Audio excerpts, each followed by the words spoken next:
Blog Talk Radio. Yes.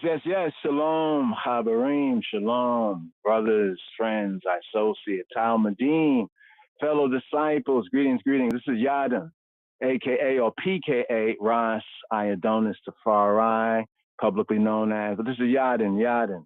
Yes, for many of y'all, brother Yadin, right here, your co-laborer, fellow disciple right here. Here we're at the Wisdom Wednesday.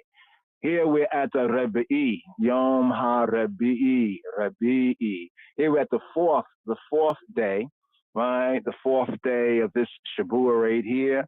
Also in the 10 days, the 10 days of Or, the 10 days, the Yamiםnorאים, right? The Asareta Yemei Teshuvah. Here we're in the 10 days of repentance, soul searching right here between the Yom Teruah, the day of trumpets, and YomHakippurim, the day of the Atonements. Now, a big point that we make and seek to emphasize is that many popularly will just say Yom Kippur. All right, so you might hear many ones saying Yom Kippur, and we can call that like the PKA. That's like publicly known as. It's publicly known as. But then when we study HaTorah, and studying the Torah, we find it says knowing the truth for yourself, that it's really HaKippurim, right? Some may say, oh, that's just semantics. Well, Sem in semantics relate to Shem, right? In Semitic or Shemitic. It has to do with the name, what's in the name, right? Or what's in the noun. The same word in the Hebrew Shem for name is also for a noun. So as we start to understand these things, was a noun, person, places, and things. So are persons, places, and things significant? Well, yes, they are. So right here. First of all, I'd like to heal up, Zion. Yes, war child, and the reasoning, for nut job out there, But anyway, we're going to get into the details, but it's defending, the teaching of His Majesty. Give thanks, Zion War Child, being on those front lines right there, some of the debate scenes right there. Because we have to bear witness, right, in the King of Kings, right, in the King of Kings, in the way, truth, and life of the King of Kings, Christ, right, Robeinu, Adonenu, Yeshua, HaMoshiach. So right here, in the new name, precious name, yes, new name, Rastafari. So first things first, we're prepping, right? Prepping here. We used to say like in the first of the feast, you say prepping for Pesach or Passover in the week or so leading up to Passover, 2 weeks leading up to Pesach. But here we're at the end of the year, right? So here we are prepping for Yom HaKippurim, the Day of the Atonement. So what does it mean, Chaverim? Why is it significant? And if we are in Moshiach, as I called, chosen, and faithful Rastafari and the King of Kings Christ, how should, even the question might be, should we observe this? In what way we should observe this, but also in what way or ways we should not observe it. Now, I have an audible here, I'd like to bring on this audible right here, right? It is about how other Jews, right, those called Jews, we're not going to waste time with all that, with the synagogue of Satan and everything. Well, what is the synagogue of Satan? You think it was waiting for 740 AD to come into effect? No, it was already in effect. Although any Yehudi, right, who says they're Yehudi or even an Israelite that denies the Moshiach, right, then qualified as a synagogue of Satan, or like a church of Satan. To say synagogue of Satan back in the days was like saying church of Satan. Right, and Satan means the adversary, right? The adversary, the enemy, because as the enemy, even in the scripture says they're enemies, right?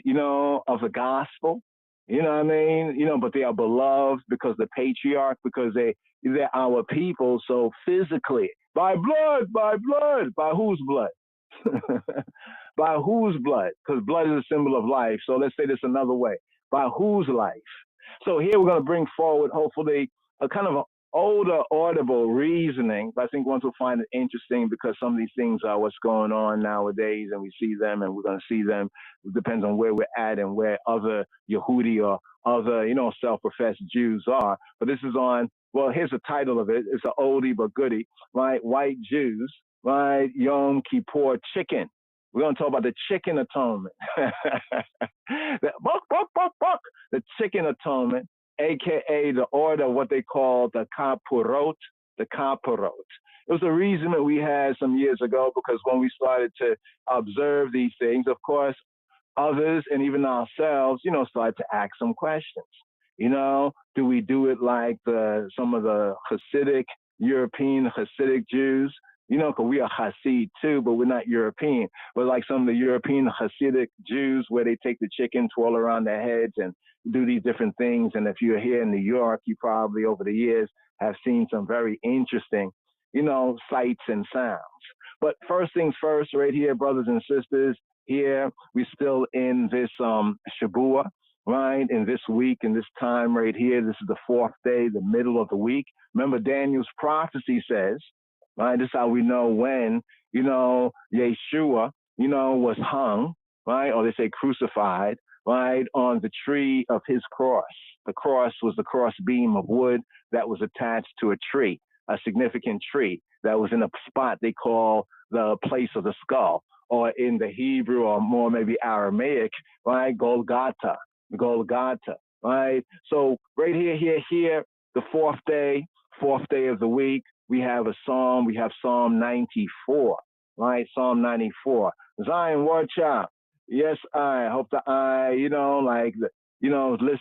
listening right here, and the other brothers as well, because many brothers are taking this like to the front line, and sisters taking to the front line, because we're called to testify, right? To testify.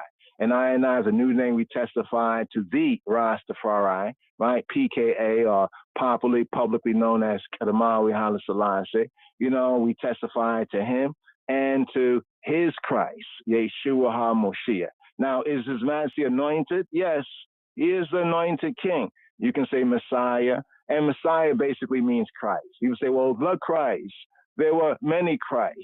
But see, we're not saying this to take away from the Christ, but to put things in the proper order, right? We need to ask, why is he the, right? Why do we emphasize the Christ? Because he's the Christ of the ancient prophecy, right? That goes all the way, so-called, back to the Gan Ba'Eden, right? To the Garden of Eden, the anointed. But we have the first Christ in the scripture, right? Or the first anointed in the scripture. In fact, we're going to go through this. But first thing, let's write up the Psalms. Let's get some things together right here so we can make some presentation so that ones and ones can kind of follow along, see the scripture, hopefully take some notes as well. Right here. Here we're going to pick up with Psalm 94. Right, Psalm 94. What it says, who will rise up for me? Right. I know this is one of Sonetta's favorite verses right here. In fact, this is one of the reasons why, I might not like some things, but I loved him when he said this right here, this psalm. I remember I heard him quoting this psalm right here. This is a Wednesday evening psalm coming forth. So stand by, Chavarim, Talmudim, associates, fellow disciples right here. It's Psalm 94. Psalm 94 is the evening psalm appointed for reading and recital and chanting on the fourth day, right? The fourth day. So here we know that Wednesday is the fourth day of the Shabua right here, the fourth day of the week, right? But here we ride up with this psalm right here, Psalm 94. Psalm 94 is a very, very interesting psalm, right? In fact, we might spend some time touching on Psalm 94 because many of the enemies and adversaries, even amongst our own people, those who are Israelites or Black Hebrews or Black Hebrew Israelites or whatever the formulation that one's, you know what I mean? But we are the Black Jews, Ethiopian Hebrews, of the Lion of the tribe of Judah. This is our witness, right? Witness, what does a witness mean? Right? You see something happen, you witnessed it. Right? Your witness may not be exactly the same as the next one's witness, but the whole point, did you see something? Right? Did you witness something? And are you giving a faithful testimony, right, to what you witnessed? A lot of ones are trying to slander, I Rastafari, trying to slander Kadamawi Haile Selassie. You know what they're doing? They're basically regurgitating other people's attempted slanders. You know what I mean? But they're not really good witnesses. That's hearsay. In court, that would be hearsay because they haven't really studied to shoot, right, themselves approved. So Psalm 94, here. Psalm 94, describing some of the scripts right here, just to kind of put this into context, right? Into context. Because people be quoting scriptures, dropping verses, but they don't have the context. And even when they put them out there, you know, they're not in context. And this turns a lot of people off even to the way, the truth, and the life. Right? Because they figure like, well, you've been talking about this Bible thing, Israelite thing all this time. You know what I mean? But, you know, what you're saying is not really in the context of scripture, right? This here is in the context of what we're speaking about here. Plea for divine judgment. The theme of Psalm 94 is a plea, right, for divine judgment. Right? It's the Wednesday evening psalm, right? Going all the way back to the 1st century and before time. So one who thinks like, well, oh, you're doing this because the white Jews are doing it. Something that the European Jews are doing, you should be doing because before them, our people were doing it. Did you know that? Did you know that? See, so we have to study, as the word says, to shew ourselves approved, right? What's the verse right here? Right? Who will rise up for me against the evildoers? Who will stand up for I and I? Ani va'ani, I and I, against the workers of iniquity, the workers of moral perversity, right? Slander, right? Slander is a vice. Please check out the Psalms in this Shabu is very interesting here in this season. We have Psalm 49, right, for the second, you know what I mean, for the second day, aka Monday. We have Psalm 101, according to the royal order, the daily Psalms. So make a distinction between the evening Psalms are fixed. The evening Psalms are fixed. And here's how we know the evening Psalms that even are observed by even many of the European Torah observant and other Yehudi are accurate, right? And the history is also accurate that these were the Psalms that the priests and the Levites chanted in the temple of Jerusalem, right? Psalm 94, these Psalms are the very same Psalms, right, that the Israelites of Ethiopia, right, and even amongst the Orthodox Church, the true church and the professing church, also have documented for the evening Psalms, right? The difference we have is the daily Psalms, right? I haven't found these particular daily Psalms in this order. So based on the evening Psalms, they're the same as Torah observant Jews practice and chant. They also go back to 1st century time, the time of the Moshe Yeshua, and they also are testified by the Israelites of Ethiopia that has a different tribe. So where two ones have a different tribe, claiming to be the same thing, where they agree and they both point to an older origin, we can be on the safe side that there's some validity to it, unless there's information, right, credible to dismiss it. So I'm putting all of this forward to ones and ones so ones can understand, right? You know, we don't have to deal with magic, so to speak, when we got the truth. You know what I'm saying? So this is a plea for divine judgment, right? Plea for divine judgment, Psalm 94. Psalm 94, verse 16, right? Zion, right? You know, the sons and the daughters of Zion, you know, take note. Who will rise up for me, for I and I, ani va'ani, against the evildoers, right? Now, what is Psalm 94 all about, right? Psalm 94, we're going to go into a little teaching right here. Let's do a little teaching here. But first things first, so we can have the live screen, the on-screen, you know, accompaniment, here a plain chant of Psalm 94. Become familiar with it if you're not already, and refamiliarize yourself if you are already. Shema Yisrael, Psalm 94. Already. O Lord God, to whom vengeance belongeth, O God, to whom vengeance belongeth, show thyself. Lift up thyself, thou judge of the earth, render a reward to the proud. Lord, how long shall the wicked triumph? How long shall they utter and speak hard things, and all the workers?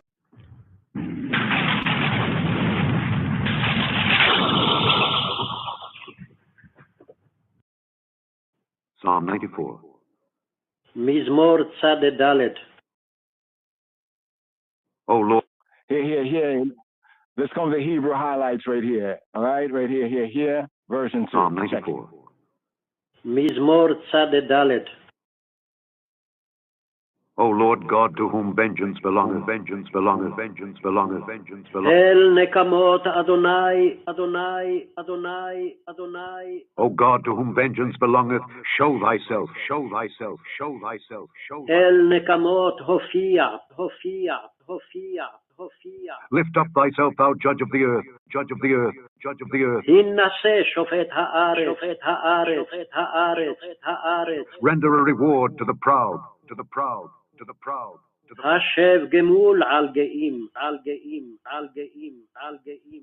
Lord, how long shall the wicked, shall the wicked, shall the wicked, shall the Ad matai reshaim Adonai, Adonai, Adonai, Adonai, Adonai. how long shall the wicked triumph, triumph, triumph, triumph? Ad matai reshaim ya'alozu, ya'alozu, ya'alozu, ya'alozu, ya'alozu. How long shall they utter and speak hard things, hard things, hard things? Yabbi'u yedabberu atak, atak, atak, atak, atak. And all the workers of iniquity boast themselves, boast themselves, boast themselves, boast themselves. Yit'ammeru kol po'ale haben, haben, haben, haben, haben, haben, haben, haben, haben. They break in pieces thy people, O Lord, and afflict thine heritage. They slay the widow and the stranger, and murder the fatherless. Yet they say, the Lord shall not see, neither shall the God of Jacob regard it.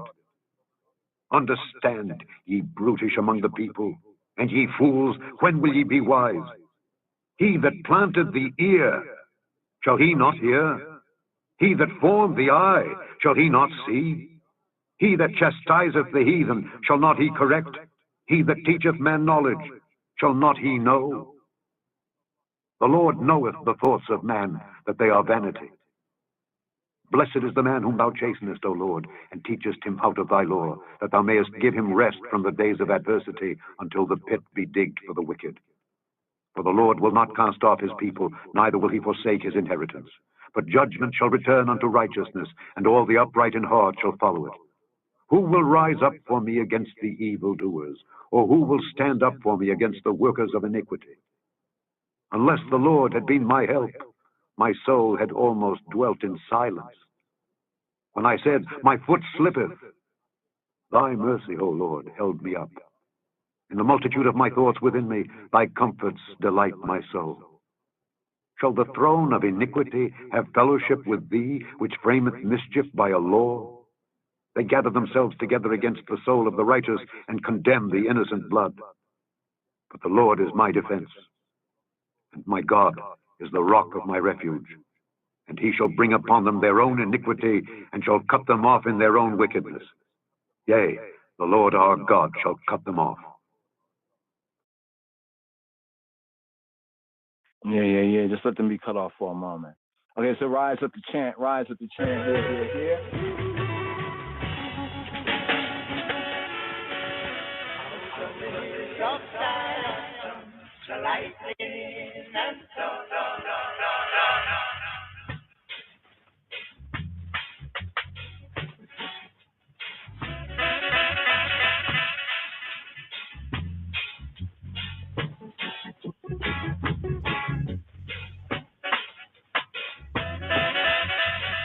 מזמור צד ד' אל נקמות אדוני, אל נקמות הופיע, הנשא שופט הארץ, השב גמול על גאים.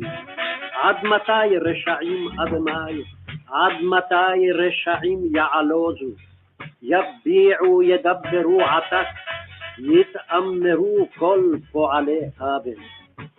עמך אדוני ידכאו, ונחלתך יענו, אלמנה וגר יהרוגו, ויתומים ירצחו. ויאמרו לא יראה יה, ולא יבין אלוהי יעקב. בינו בוערים בעם, וכסילים מתי תשכילו. הנוטע אוזן הלא ישמע, אם יוצר עין הלא יביט. היוסר גויים הלא יוכיח, המלמד אדם דעת. אדוני יודע מחשבות אדם, כי המה הבל. אשרי הגבר אשר תייסרנו יה, ומתורתך תלמדנו, להשקיט לו ממרע, עד יקרא לרשע שחת. כי לא יטוש אדוני עמו, ונחלתו לא יעזוב. כי עד צדק ישוב משפט, ואחריו כל ישרי לב. מי יקום לי עם מרעים, מי יתייצב לי עם פועלי אבן. לולא אדוני עזרת לי, כמעט שכנה דומה נפשי. אם אמרתי מה תרגלי, חסדך אדוני יסעדני. ברוב שר אפי בקרבי, תנחומך ישעשעו נפשי. היי חברך כיסא אבות, יוצר עמל עלי חוק, יגודו על נפש צדיק, ודם נקי ירשיעו. ויהי אדוני לי למשגב, ואלוהי לצור מחסי. וישב עליהם את אונם, וברעתם יצמיתם אדוני אלוהינו, אלוהינו, אלוהינו, אלוהינו, אלוהינו, אלוהינו, אלוהינו, אלוהינו. So here, going to focus on the evening psalm right here for the time, the season, you know, here in these days of awe, these days of dread, the 10 days between the day of the trumpets, right, the shofar, and the YomHakippurim. Here to focus on this theme right here, the Day of Atonements, right? There's so much that's connected right here that we need to understand, you know, across the whole different camps and tribes thing. But here with the psalm that we have, hold on for a moment, we're multitasking right here. So here on Psalm 94, we spoke about the middle of the week, right? The middle of the week. Why is the middle of the week? Because there's a prophecy up in Daniel, how Moshiach, the prince, will be cut off, right? So you look in Daniel's prophecy is that Moshiach, the prince, shall be cut off, right? In the midst, right? You know, in the middle of the week, right? And what's interesting is that you can't count 3 days and 3 nights from Friday to Sunday. That's the first thing that should be obvious. You know, that's a tradition, right? That's a kind of a Christian tradition, right?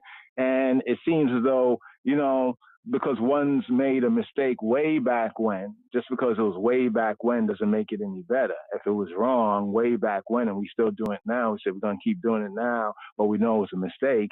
You know what I mean? So the 3 days and the 3 nights from Friday, right? We talked about this before, how it got confused. It's because the Hebrew word for Friday, how it relates to the word for 4, right? The confusion between the Hebrew word for Friday and the Hebrew word for 4, right? And evening, Friday, evening, and 4 get confused amongst those who were not really Hebrew speakers, right? So some things, and also because of the Sabbath, right? Because the day, right, before and the day of the holy feast and festival, the evening before and the day is considered a Shabbat. So there are weekly, right? There are weekly Sabbaths. You know, there's a weekly Sabbath, 7-day Sabbath, and then there is the rest from work and exertion for the appointments called the feast and the festivals, the feasts and the festivals, right? But speaking of that right there, let's speak of this right here, still stick on the theme right here. So the 4th day, I'd like to share some of the Daniel's prophecies on that as well. We return to that, remind I and I. Here we have a plea for divine judgment in Psalm 94, right? A plea for divine judgment. El Nikamot Yahuwah, El Nikamot Hophia, to shine forth. El, almighty power. El, right? Definite article in Hebrew is Ha'el, right? Look at the sound of Ha'el, Hayel, right? Ha'el. And also we have Hayel, as in Haile Selassie. Some of these little slick ass guys out there, you know, the Israelites that are spoken about in Psalm 94, they like to spell like Halai or Halai. You know, that's the Halai, right? Like they don't know Haile clearly. You see it written everywhere, Haile. They try to put LIE there. You know, little slanderous stuff. I mean, it shouldn't even really upset us. It's the point. It's the principle of it. See, Psalm 94 speaks to such dirty, slanderous behavior. It speaks to that. That's why the things that we should do, you know, in my Father's house, there are many mansions. So if there's different mansions, there's different, how can I say, I don't want to say flavors. I don't want to like put it down in any way, but there's different mansions of Israelites. You know, those who say they're Israelites. Okay, so what? How come we still can't work together on the big issues?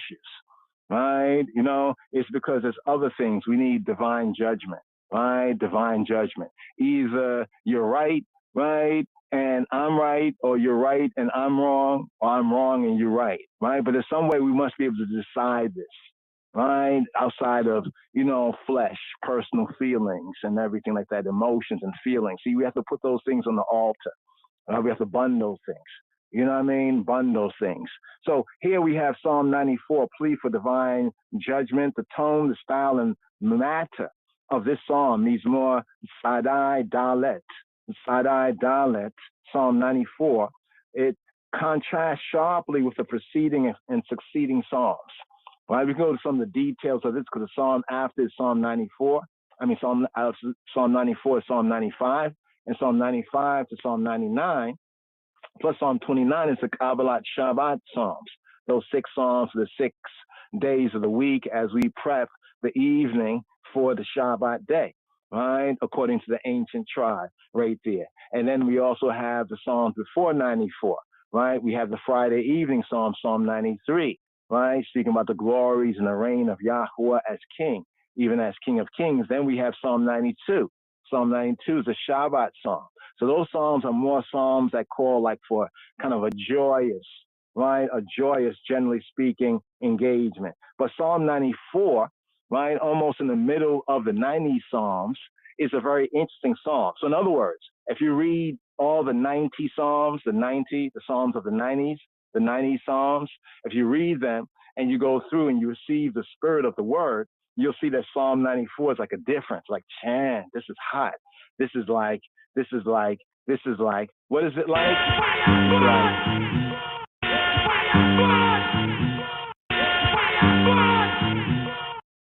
Yeah, it's hot. It's hot like that right there because the content, right? Plea for divine judgment far from, right, Yah's sovereignty, Yahweh's sovereignty being acknowledged and enforced over the earth. What do we have? We have a state of moral chaos. What does the called, chosen, and faithful Rastafari say? Right? The moral theocracy of his divine majesty. But what we have in the world, flesh and satanic seclorum, we have a state of moral chaos.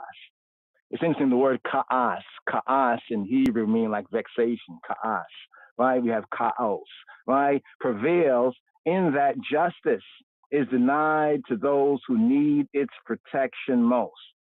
Perhaps in this idea is its place in the group to be explained, because ones have reached and said that many of the Psalms are placed, the way they're placed kind of makes sense. For example, Psalm 1 and 2 is basically one Psalm in its theme, right? Psalm 3 and 4, one is a morning Psalm, Psalm 3, and the next a morning Psalm in distress, and Psalm 4 is an evening Psalm in relief.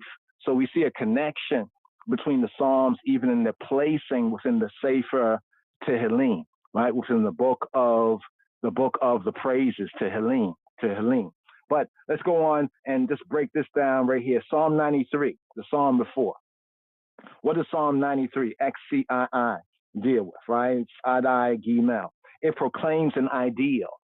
So in Psalm 93, if you just peruse, it's little but talo, it's small, but it's very great, right? Psalm 93 proclaims an ideal, right? That template, you know, that pattern, the model, the ideal.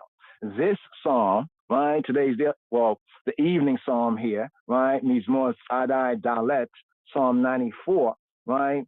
Psalm 94, it dwells upon the stark realities. You know, like when we say, yeah, we Israelites, you finally get to know who we are, and ones are waking up, you would think like, wow, that's great. A lot of things can, you know, but then you look at the realities, the stark realities.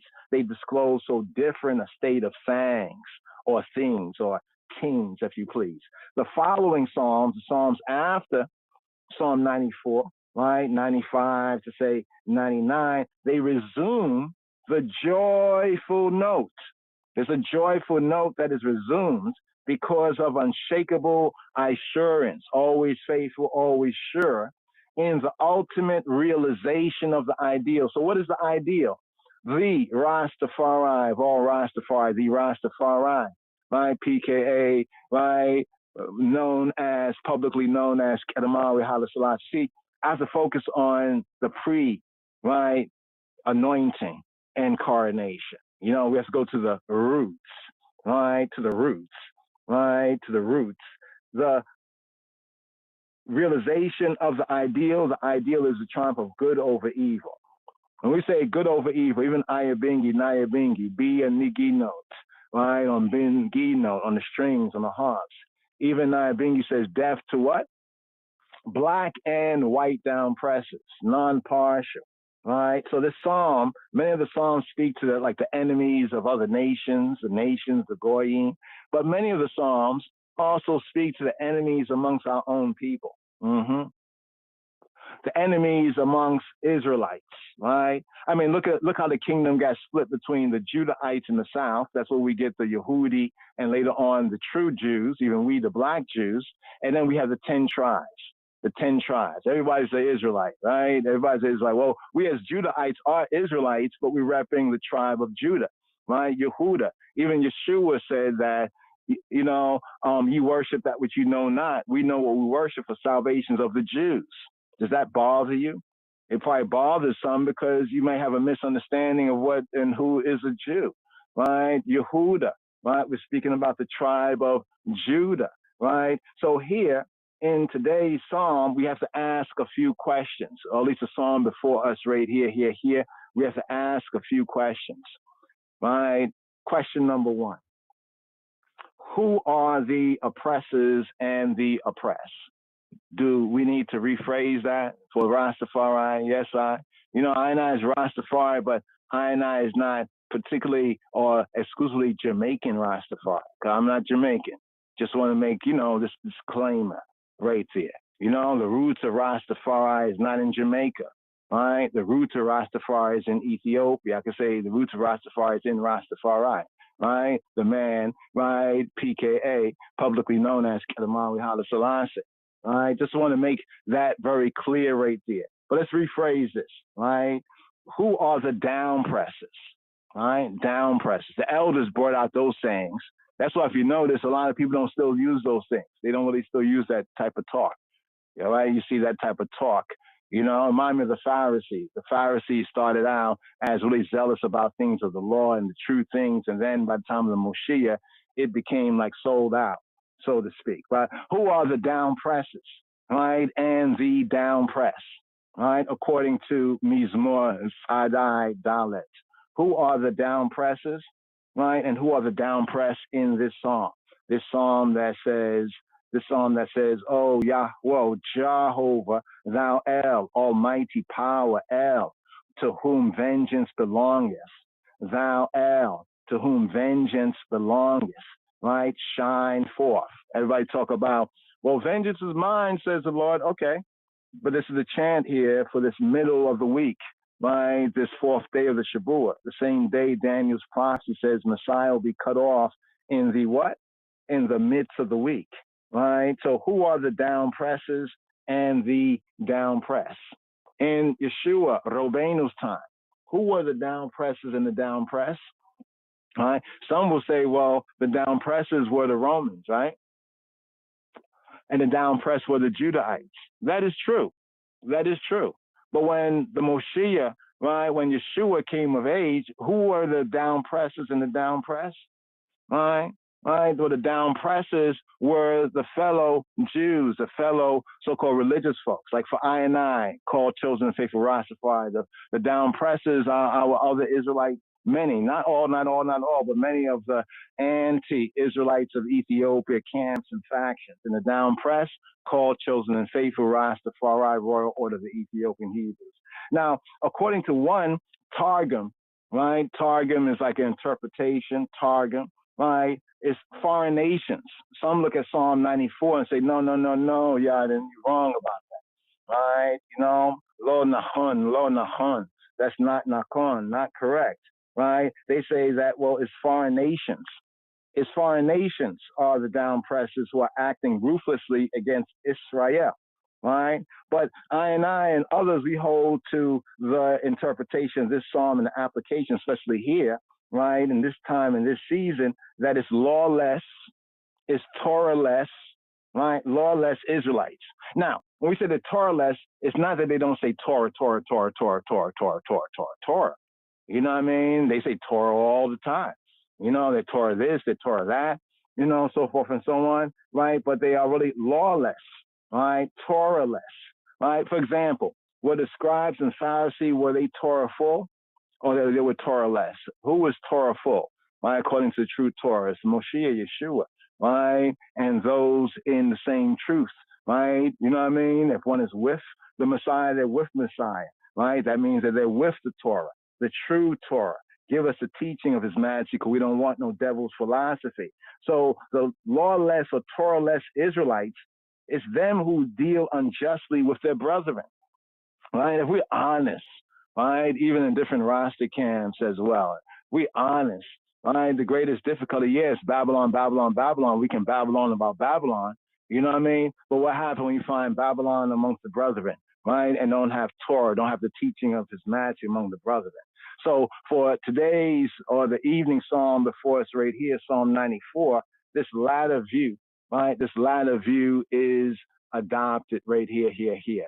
But here, before we ride up right here, let's blow the shofar, you know, to waken the soul, to wake up. This is the alarm. Ring the alarm. You hear the shofar.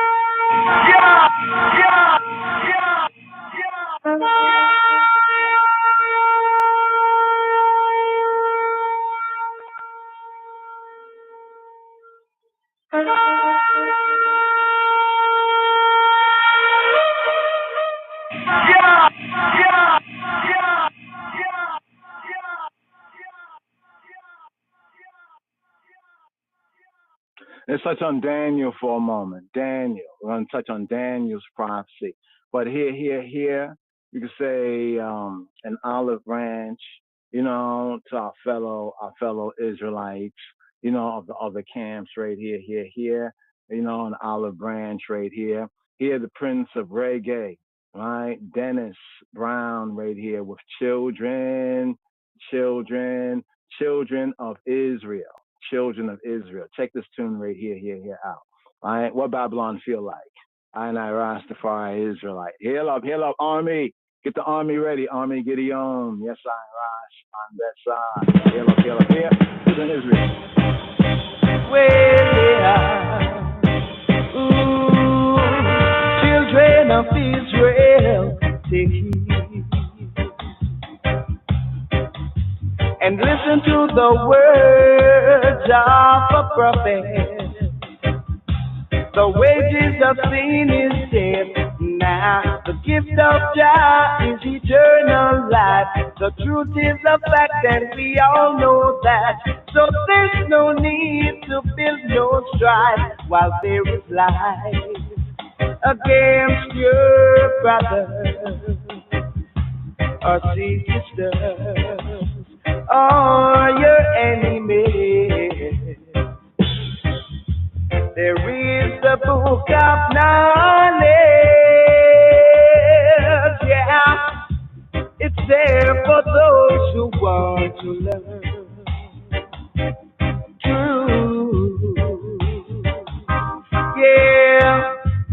Children of Israel, keep listening, yeah. They say the other half has not yet been told. Has not yet been told. Has not yet been told. Yeah, well, yeah.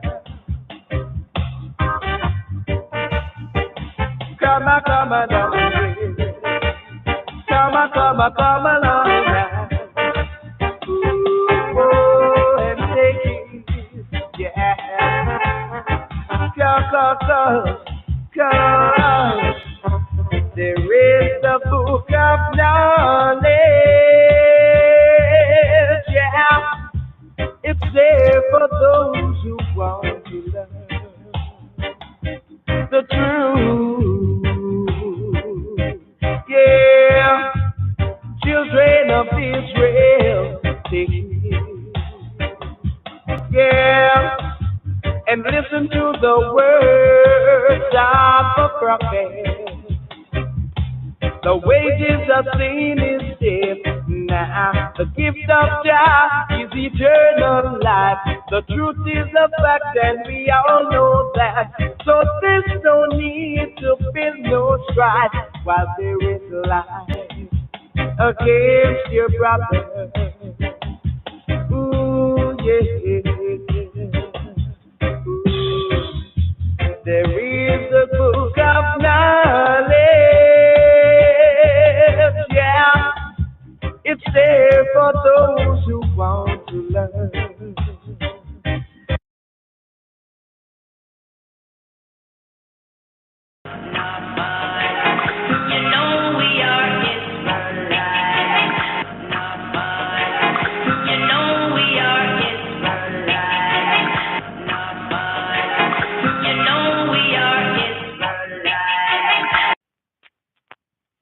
Daniel prophecy. Check it. Rastafari.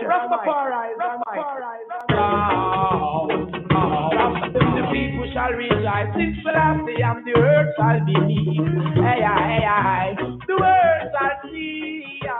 The love upon his stone where you conquer the Chapter 7.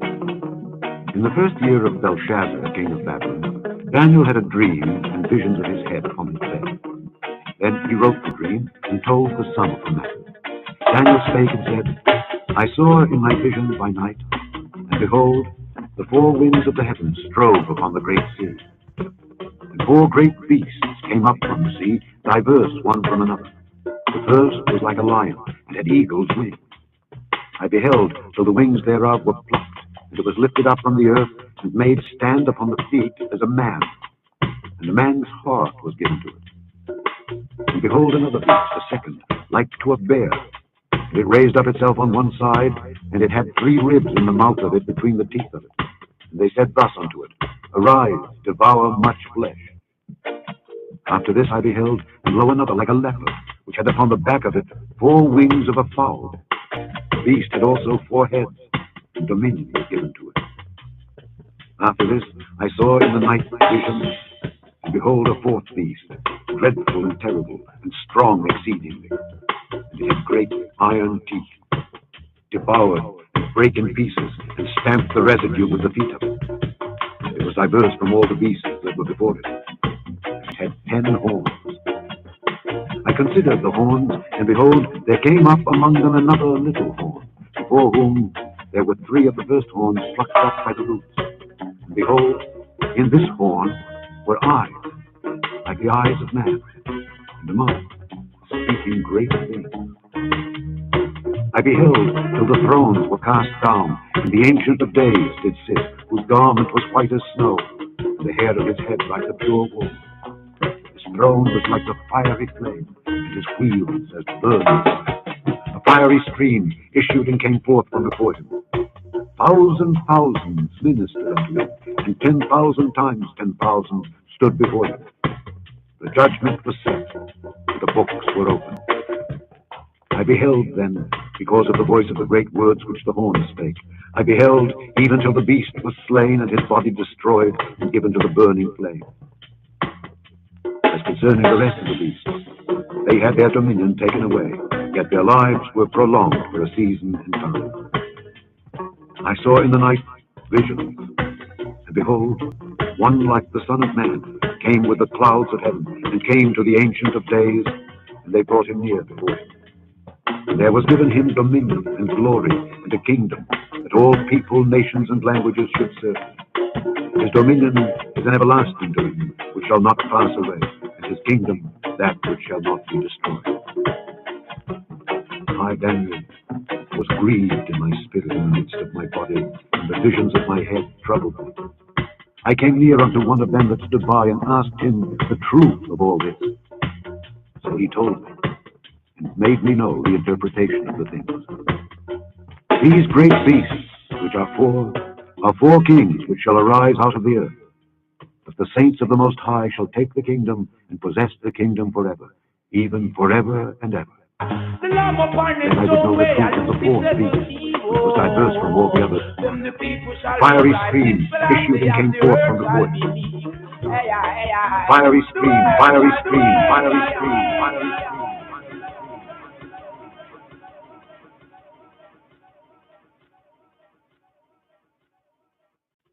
I saw in the night visions, and behold, one like the Son of Man came with the clouds of heaven, and came to the Ancient of Days, and they brought him near before him. And there was given him dominion and glory and a kingdom, that all people, nations, and languages should serve. His dominion is an everlasting dominion, which shall not pass away, and his kingdom that which shall not be destroyed. I, Daniel, was grieved in my spirit in the midst of my body, and the visions of my head troubled me. I came near unto one of them that stood by, and asked him the truth of all this. So he told me, and made me know the interpretation of the things.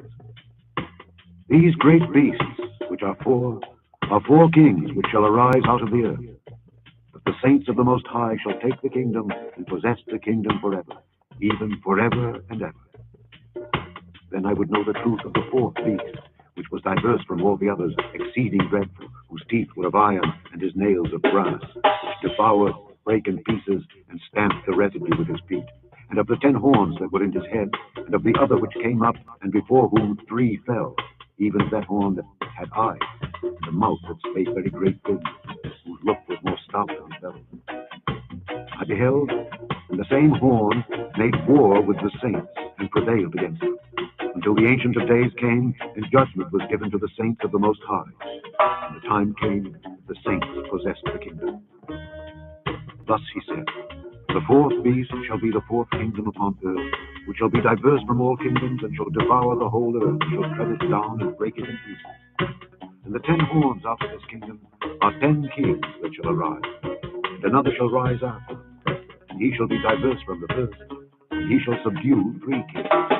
And he shall speak great words against the Most High, and shall wear out the saints of the Most High, and think to change times and laws. And they shall be given into his hand until a time and times for the dividing time. But the judgment shall sit, and they shall take away his dominion, to consume and to destroy it unto the end.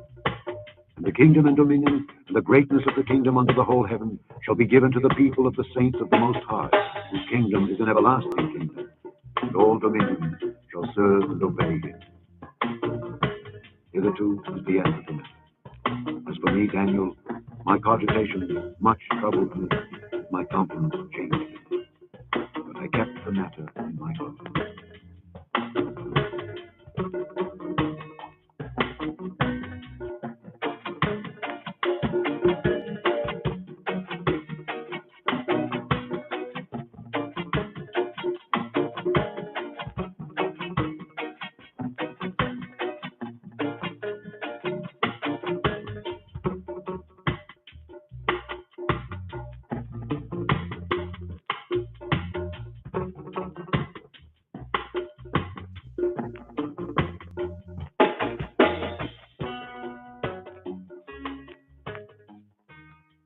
Yeah. That's a 2 for right here. It's a 3 for here. We're going through Daniel's prophecy.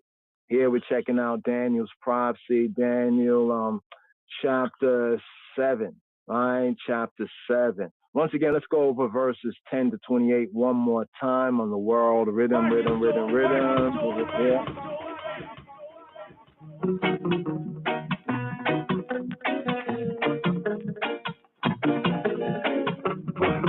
A fiery stream issued and came forth from before him.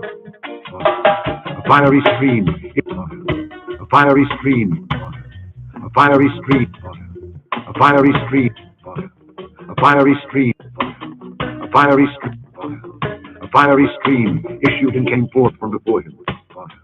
A fiery stream issued and came forth from before him. A fiery stream issued and came forth from before him. 1,000 ministered unto him, and 10,000 times 10,000 stood before him. The judgment was set, and the books were opened. I beheld then, because of the voice of the great words which the horns spake, I beheld even till the beast was slain, and his body destroyed, and given to the burning flame. As concerning the rest of the beasts, they had their dominion taken away, yet their lives were prolonged for a season and time. I saw in the night visions, and behold, one like the Son of Man came with the clouds of heaven, and came to the Ancient of Days, and they brought him near before him. And there was given him dominion and glory and a kingdom, that all people, nations, and languages should serve him.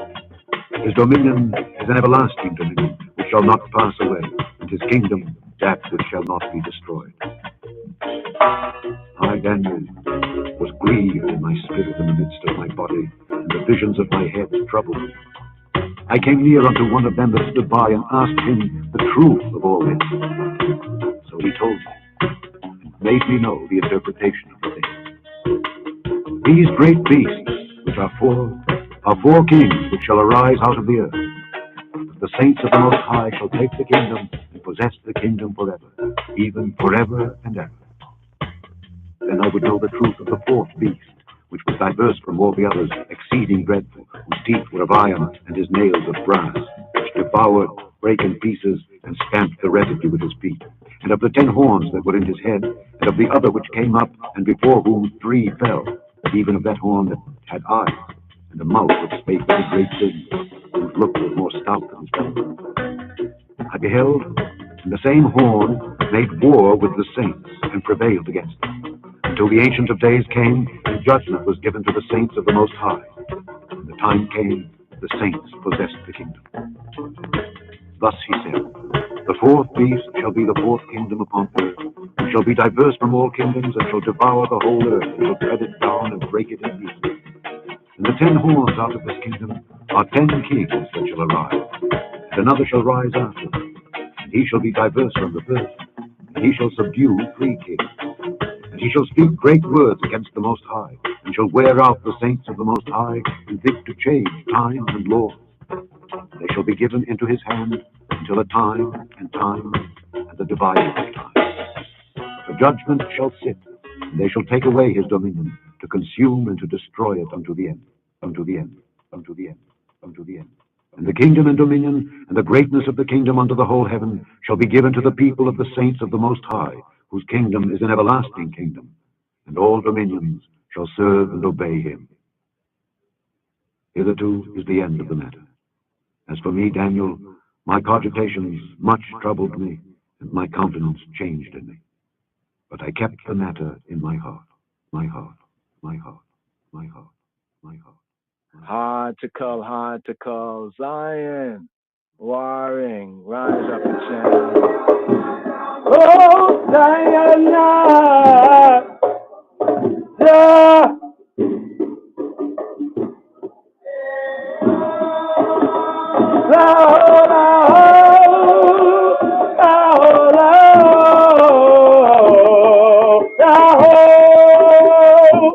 Mount Zion,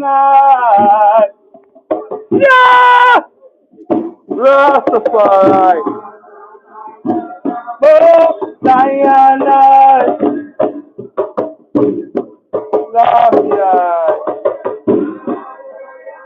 look at top.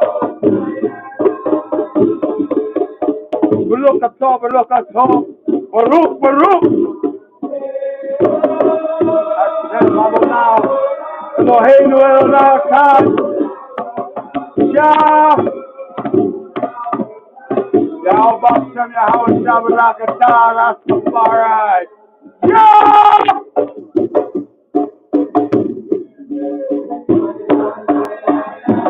Oh, Zion, hey.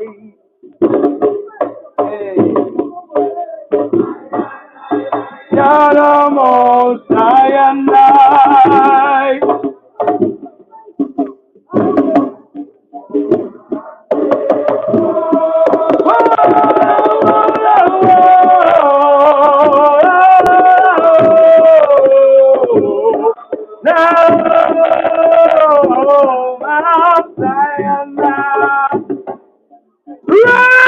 All right.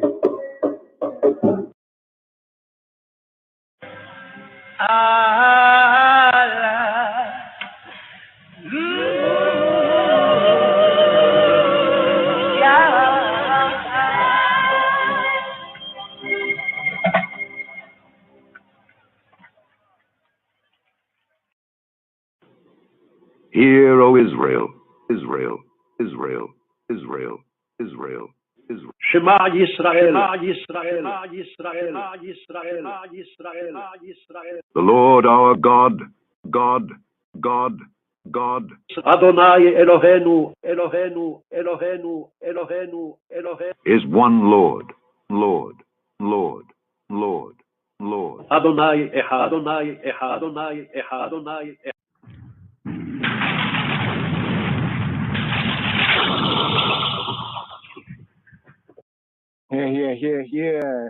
Here. Let's right up with the full of the Shema right here. That was Deuteronomy chapter 6, verse 4. But the full, right? Tefillah, the prayer right here. Tribe of Judah. You know that must be true, right? Jewish. You know that? You know that right here. But Hunter Selassie, Bar Marley here touched on that too as well. That theme right here. See if we can share that theme right here. A few ones have spoken to it.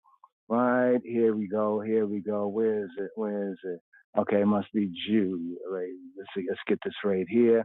This audible kind of juggling right here. You know, we the black Jews of the line of the tribe of Judah. Here it goes. Jew is Judah.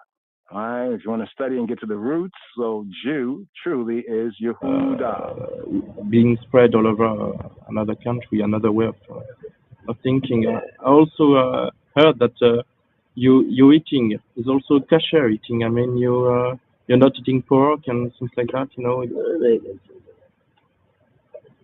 Are you Jewish?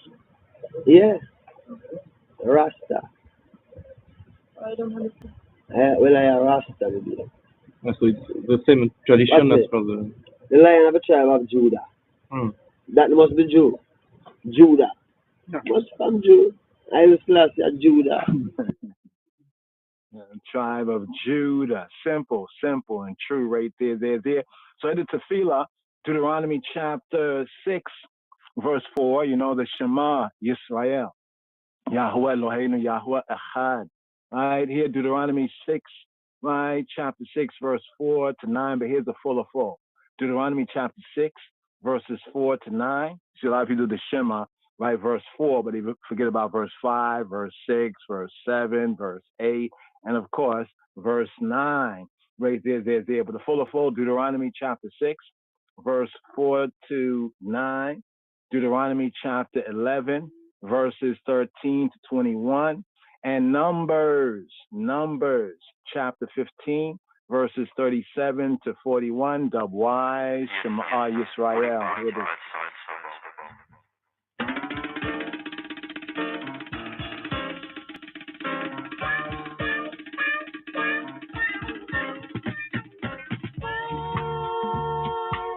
Hear, O Israel, Israel, Israel, Israel, Israel, Israel. Shema Yisrael, Yisrael, Yisrael, Yisrael, Yisrael. The Lord our God, God, God, God.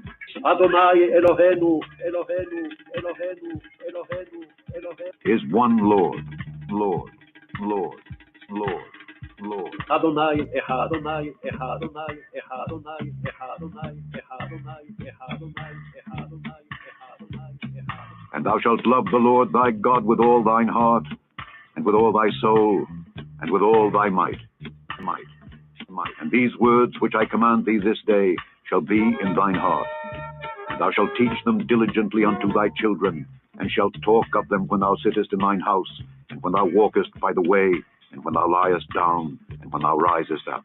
And thou shalt bind them for a sign upon thine hand, and they shall be as frontlets between thine eyes.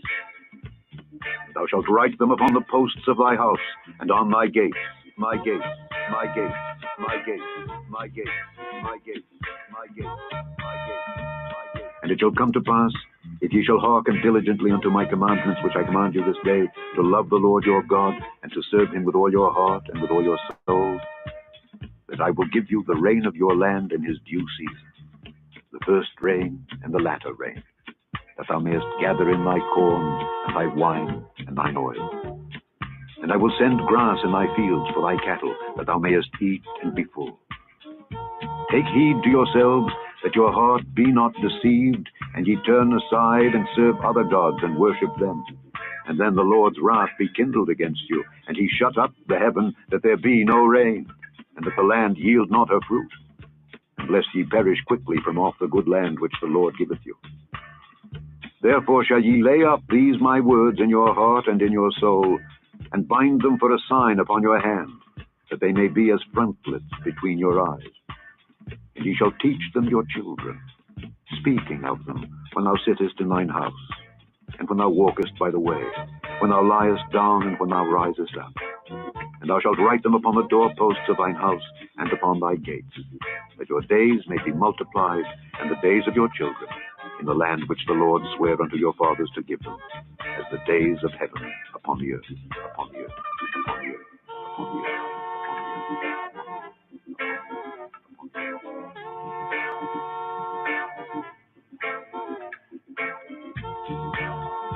And the Lord spake unto Moses, saying, Speak unto the children of Israel, and bid them that they make them fringes in the borders of their garments throughout their generations, and that they put upon the fringe of the borders a riband of blue. And it shall be unto you for a fringe, that ye may look upon it, and remember all the commandments of the Lord, and do them. And that ye seek not after your own heart and your own eyes, after which ye used to go a-whoring, that ye may remember and do all my commandments, and be holy unto your God. I am the Lord your God, which brought you out of the land of Egypt to be your God. I am the Lord your God, your God, your God, your God.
Yes, yes, yes, yes. There. The full of the Shema, the Shema. Yes, I. Shema Yisrael, the full right there. Here, let's hear from the Queen. Makeda, Malka Makeda, and King, and Elder King right there, Melchizedek right here with the Shema. Shema Yisrael. That was a full right there, as we said. Most of us will, say the Shema, just the first word right there, but it's important that the full, right, of that word of commandment, Deuteronomy chapter 6, verse 4, right, verse 4 to verse 9, verse 4 to verse 9, the full, right there. Here. Queen Makeda, let's bring it up right here. Shema Yisrael. Yes, I. Shema Yisrael. Okay, here we go. Shema Yisrael.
Because you have rejected his instruction.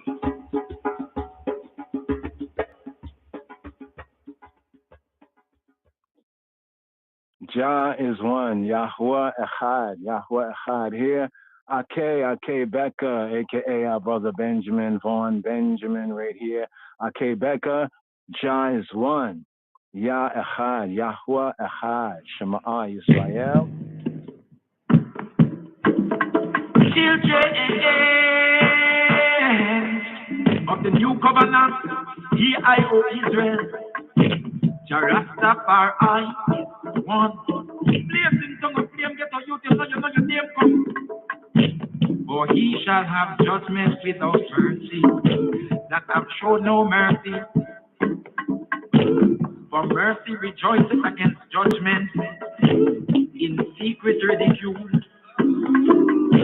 Wherefore also it is contained in the scripture, behold, I lay in Zion a chief cornerstone, elect and precious, and he that believeth on him shall not be confounded. But ye are a chosen generation, a royal priesthood, a holy nation, a peculiar people, that ye should show forth the praises of him who is called out of darkness into his marvelous light. Having good conscience, that whereas they speak evil of you as of evildoers, that they may be ashamed that falsely accuse your good conversation in Jah. Children of the new name covenant, here I, O Israel, the Rastafari is one. For the time is come that judgment must begin at the house of Jah. And if it first begin at I and I, what shall be the end of them that obey not Jah? Behold, the hire of the laborers who are reaped down for field, riches of you kept back by fraud, quiet, and the cries of them which have reaped are entered into the ears of the Lord of Sabbath or army. Children of the new covenant, here I, O Israel, Jah Rastafari is one.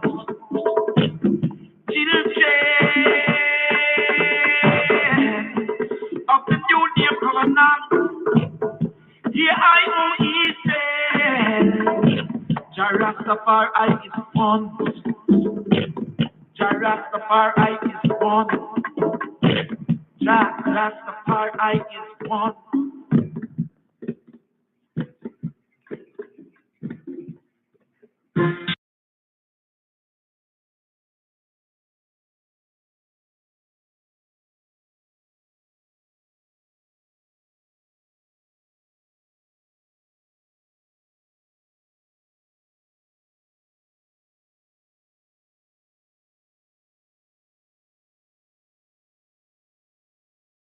Yes. Yeah, Cha, yeah, Yahweh Echad. So I know that's another reason we need to have Echad. What is the true meaning of Echad?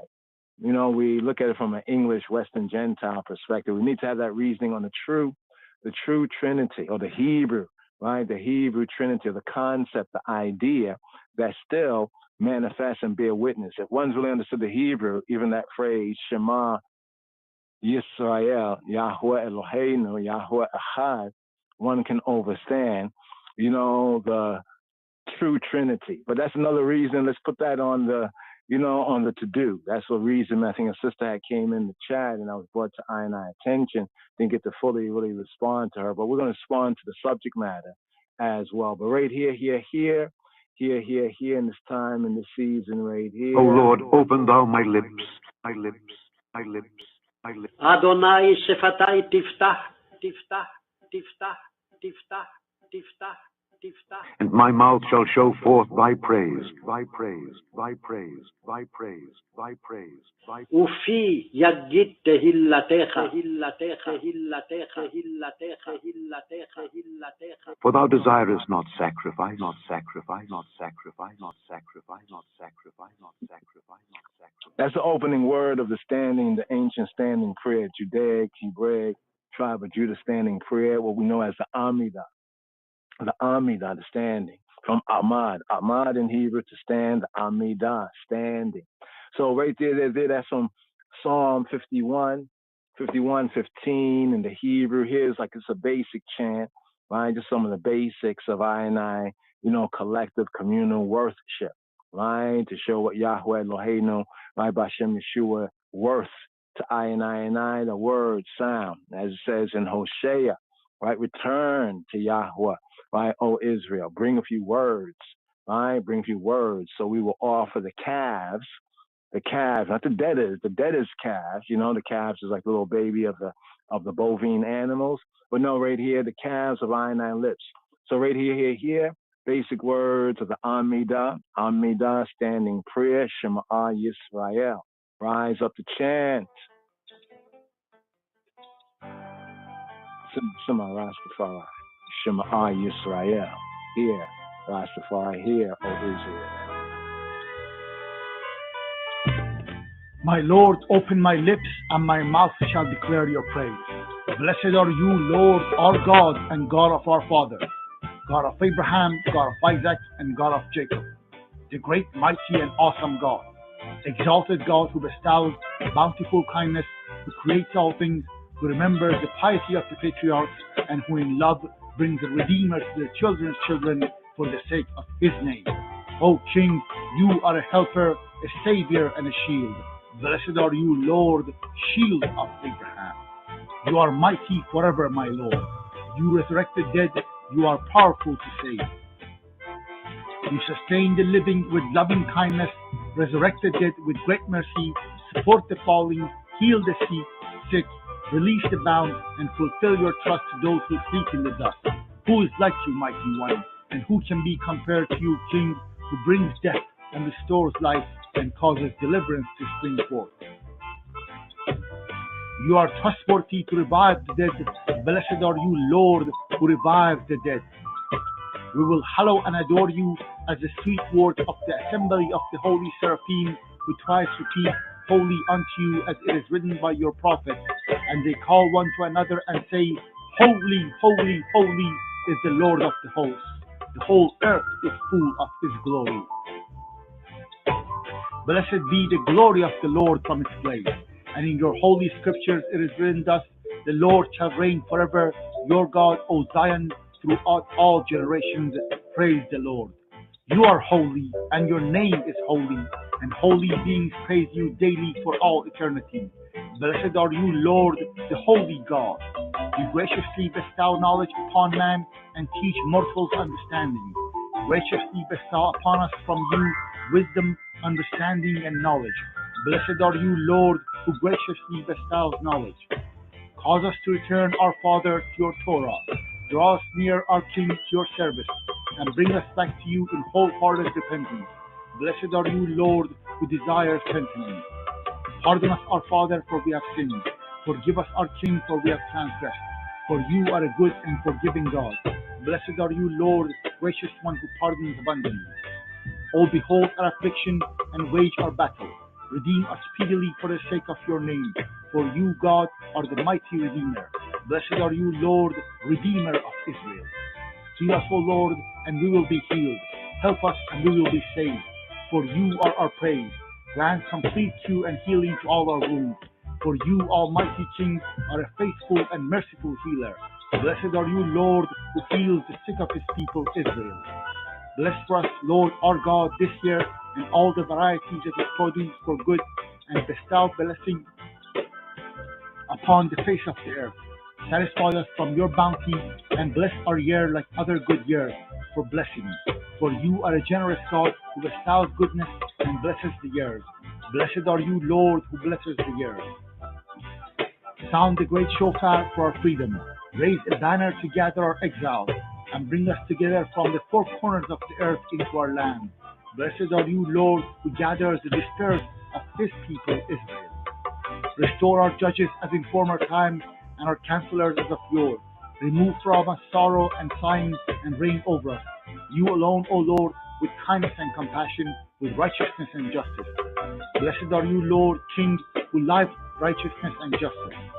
Let there be no hope for reformers, and may all the heretics and all the wicked instantly perish.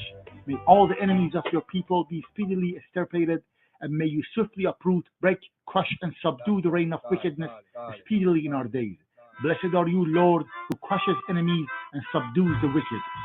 May your mercies be aroused, Lord our God, upon the righteous, upon the pious, upon the elders of your people, the house of Israel, upon the remnant of their sages, upon the righteous proselytes, and upon us. Grant ample reward to all who truly trust in your name and place our lot among them. May we never be disgraced, for we have put our trust in you. Blessed are you, Lord, the support and security of the righteous. Return in mercy to Jerusalem, your city, and dwell therein as you have promised. Speedily establish therein the throne of David, your servant, and rebuild it soon in our days as an everlasting edifice. Blessed are you, Lord, who reveals Jerusalem. Speedily cause the sign of David, your servant, to flourish, and increase his power by your salvation, for we hope for your salvation all days. Blessed are you, Lord, who causes the power of salvation to flourish. Hear our voice, Lord our God, merciful Father. Have compassion upon us, and accept our prayers in mercy and favor. For you are God who hears prayers and supplications. Do not turn us away empty-handed from you, our King, for you hear the prayer of everyone. Blessed are you, Lord, who hears prayer. Look with favor, Lord our God, on your people Israel, and pay heed to their prayer. Restore the service to your sanctuary, and accept with love and favor Israel's fire offerings and prayer. And may the service of your people Israel always find favor. May our eyes behold your return to Zion in mercy. Blessed are you, Lord, who restores his divine presence to Zion. We thankfully acknowledge that you are the Lord, our God, and God of our fathers forever. You are the strength of our life, the shield of our salvation in every generation. We will give thanks to you and recount your praise evening, morning, and noon. For our lives which are committed into your hands, for our souls which are entrusted to you, for your miracles which are with us daily, and for your continual wonders and beneficency. You are the beneficent one, for your mercies never cease, the merciful one, for your kindness never ends, for we always place our hope in you. And for all these, may your name, our King, be continually blessed, exalted and extolled forever and all time. And all living things shall forever thank you and praise your great name eternally. For you are good. God, you are everlasting salvation and help, all benevolent. God, blessed are you, Lord, beneficent is your name, and to you it is fitting to offer thanks. Bestow peace, goodness, and blessings, life, graciousness, kindness, and mercy upon us and upon all your people Israel. Bless us, our Father, and all of us as one, with the light of your countenance. For by the light of your countenance you gave us, Lord our God, the Torah of light and loving kindness, righteousness, blessing, mercy, life, and peace. May it be favorable in your eyes to bless your people Israel at all times and at every moment with your peace. Blessed are you, Lord, who blesses his people Israel with peace. May the words of my mouth and the meditation of my heart be acceptable before you, Lord, my strength and my redeemer. My God, guard my tongue from evil and my lips from speaking deceitfully. Let my soul be silent to those who curse me. Let my soul be as dust to all. Open my heart to your Torah, and let my soul eagerly pursue your commandments. As for all those who plot evil against me, hasten to annul their counsel and frustrate their design. Let them be as chaff before the wind, let the angel of the Lord cast them away. That your beloved ones may be delivered, help with your right hand and answer me. Do it for the sake of your name, do it for the sake of your right hand, do it for the sake of your Torah, do it for the sake of your holiness. May the words of my mouth and the meditation of my heart be acceptable before you, Lord, my strength and my redeemer. He who makes peace in this heaven, may he make peace for us and for all Israel, and say amen. May it be your will, Lord our God and God of our fathers, that the Beth Hamkedash be steadily rebuilt in our days and grant us portion in your Torah. In your Torah. In your Torah. In your Torah. In your Torah. There, the Amida. Shemona Esrei, 18, Exodus 19, but 18 benedictions. The standing prayer, the daily prayer, communal worship right there. When Yeshua Robenu talked about when you stand, when you pray standing. Right? You're speaking of the Amida, Going to go through a build of the Amida, but, we chant that and we, meditate on those words right there. Those 18 to 19 benedictions, blessings for Kol Yisrael, as well as reminders of how to halak, to go out, to walk out. You're coming and you're going. You're halakha. You're coming and you're going. You're tried. So right here, it's a little bit more on Psalm 94, reason for the season, plea for divine judgment. Here in the 10 days of awe, right, between the day of the trumpets, Leviticus chapter 23, verse 23, 24, right there, and the YomHakippurim, But here, let's touch on the evening psalm, Mizmor Sadai Dalet. Oh, let's bring this up on the screen right here so you can see this much right here. Right, the evening psalm here at Psalm 94.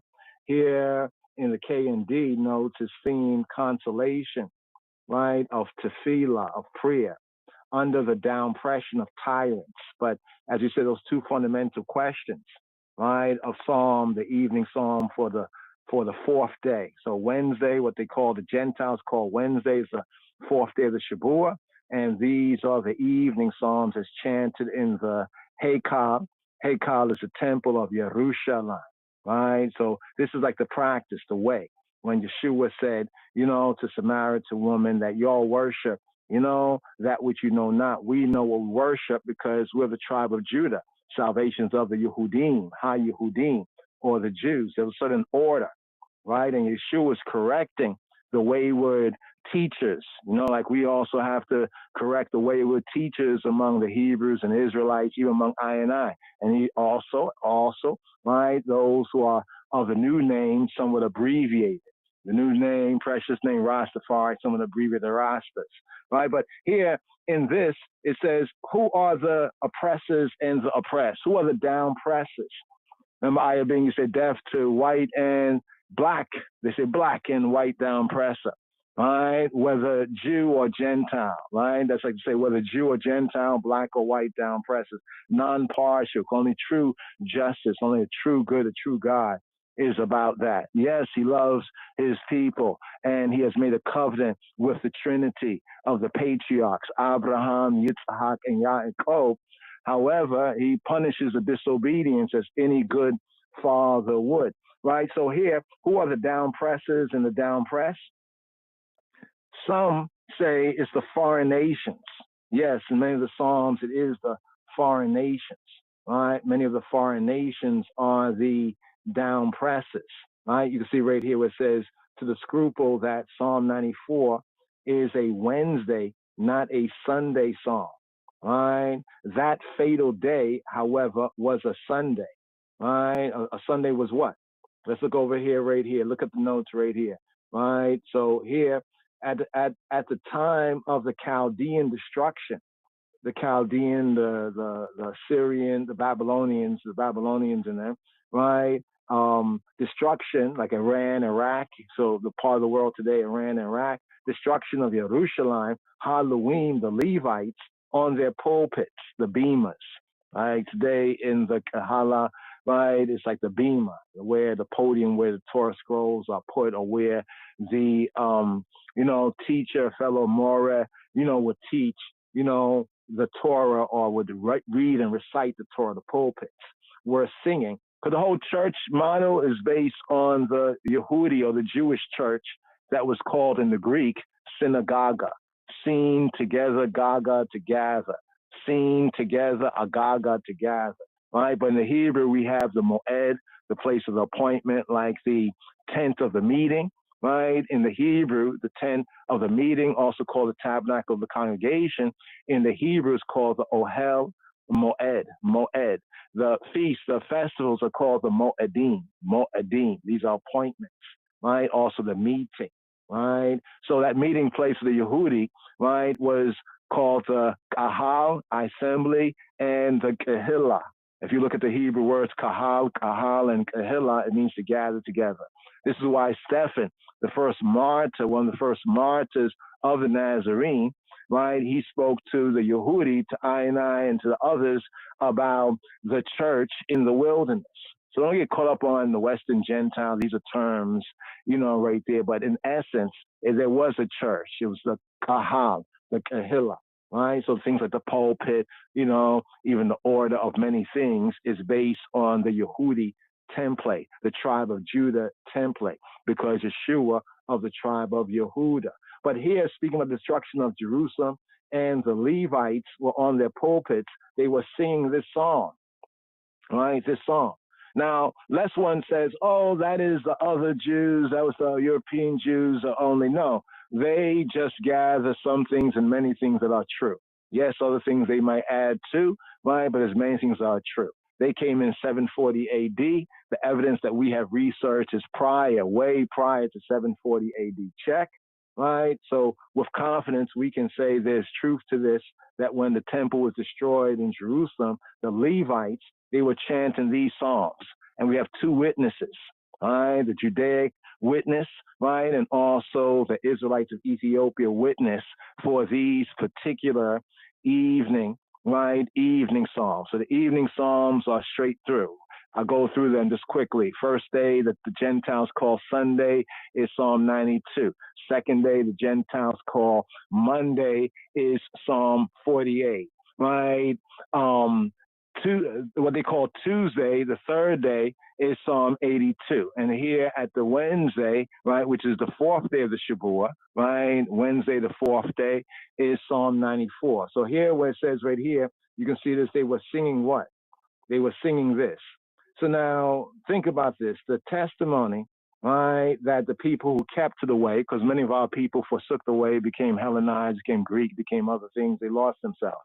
Yeah, but there was those that kept to the way, right? Whether it was in Europa, Europe, whether it was in, Byzantium, Turkey, Eastern Europe, whether it was in Arabia, whether it was in East Africa, and all along the coast of Africa, what ones don't recognize, there were Yehudi, Judaic, and even Messianic congregations, right? And all before the rise of, the Mohammedanism, right, which killed many of the Christians and Jews. We have to keep it straight.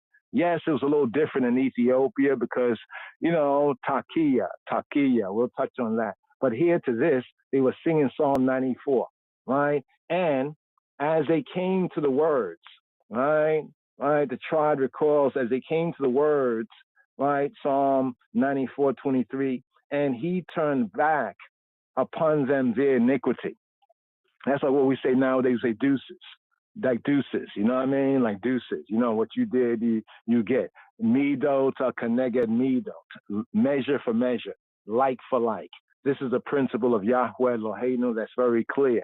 You know, you go away from me, I will go away from you. You take a step, that's what they say, you take a step to him and he take like 1 or 2 steps to you. That's based on that principle. So the enemies, right, the Chaldeans, right, the Chaldeans, the Babylonians, right, they pressed into the Haykal or the temple so that they were not able to sing the closing words, right? Yahweh Eloheinu, right, will destroy them, right? So here they bring this down right here to scruple that Psalm 94 is a Wednesday or a 4th day.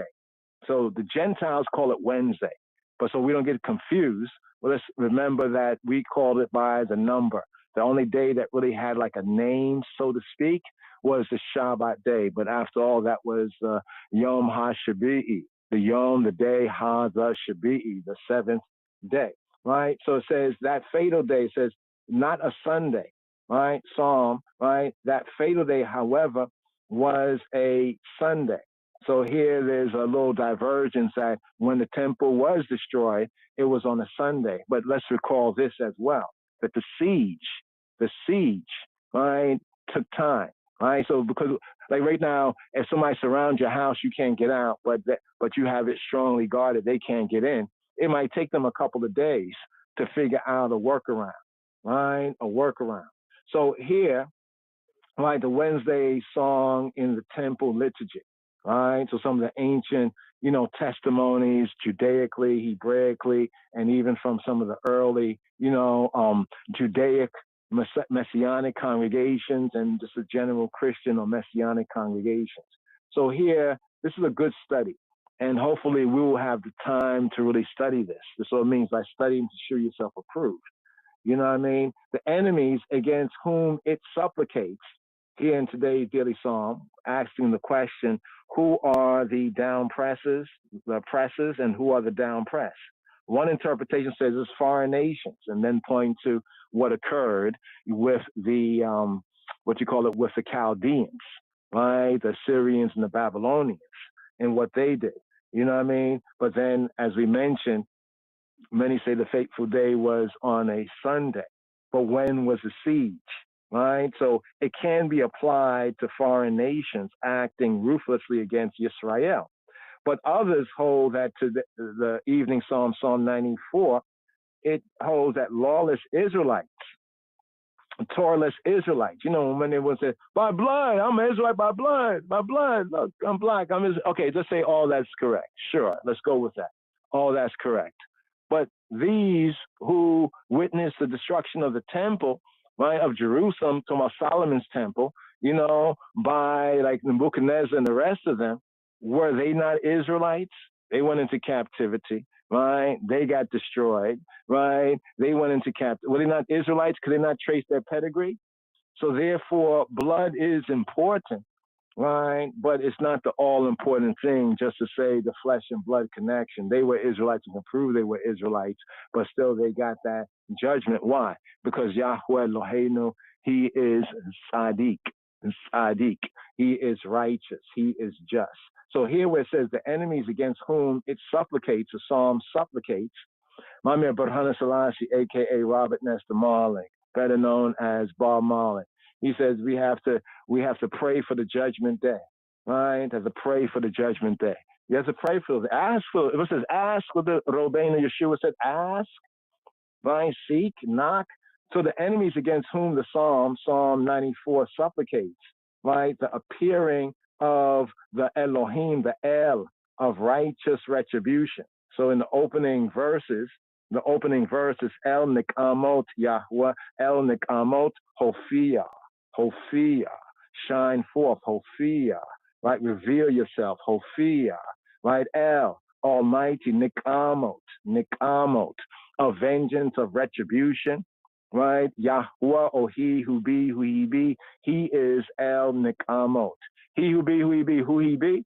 Well, here in the opening of this psalm, it brings out, well, who he be. Let's just do this right here, just so that ones and ones can follow along right here. So, okay, here's just the plain, right?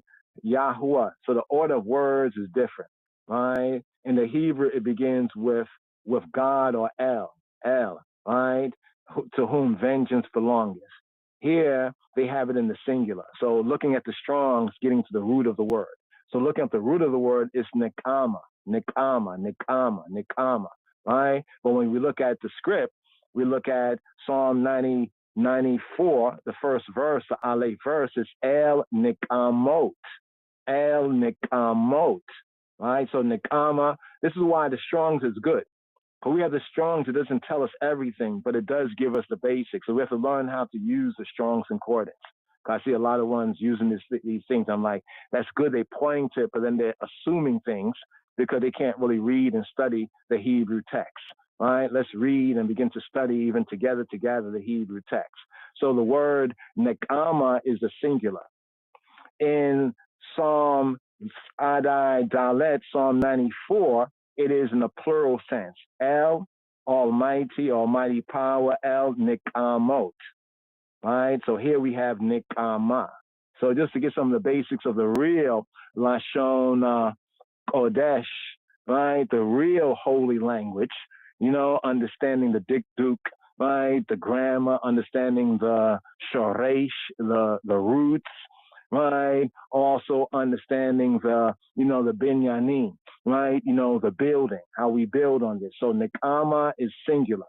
Why does it say, right, Yahweh, oh, he who be who he be, right, he who be who he be?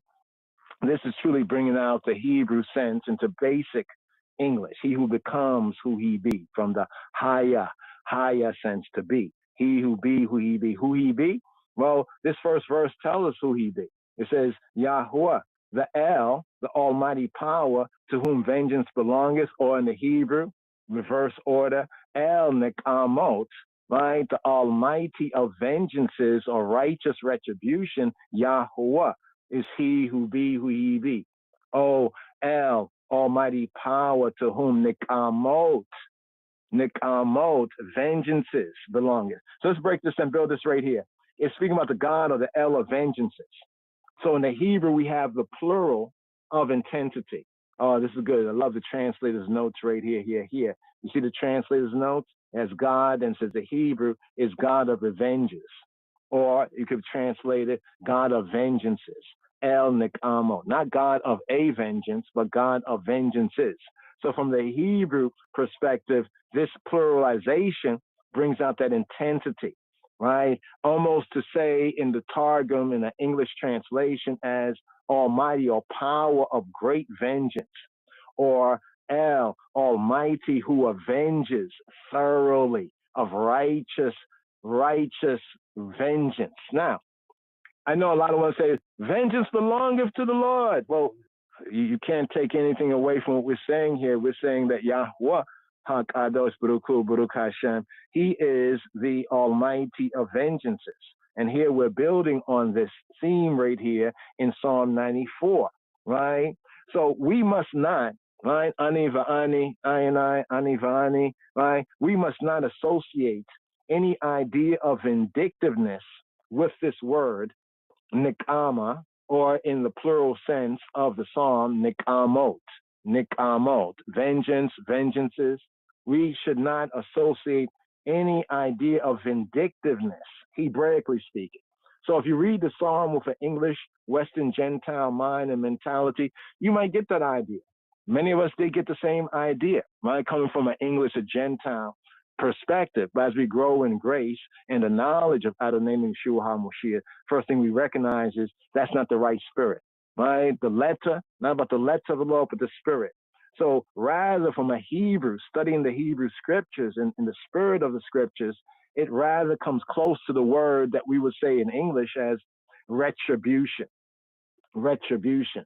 Now here we can go back to the K and D note right here, right? Here a little, there a little. You heard that before? It sounds great on your tongue, but do you do it, right? The enemies against whom the psalm supplicates the appearing of the God of righteous retribution.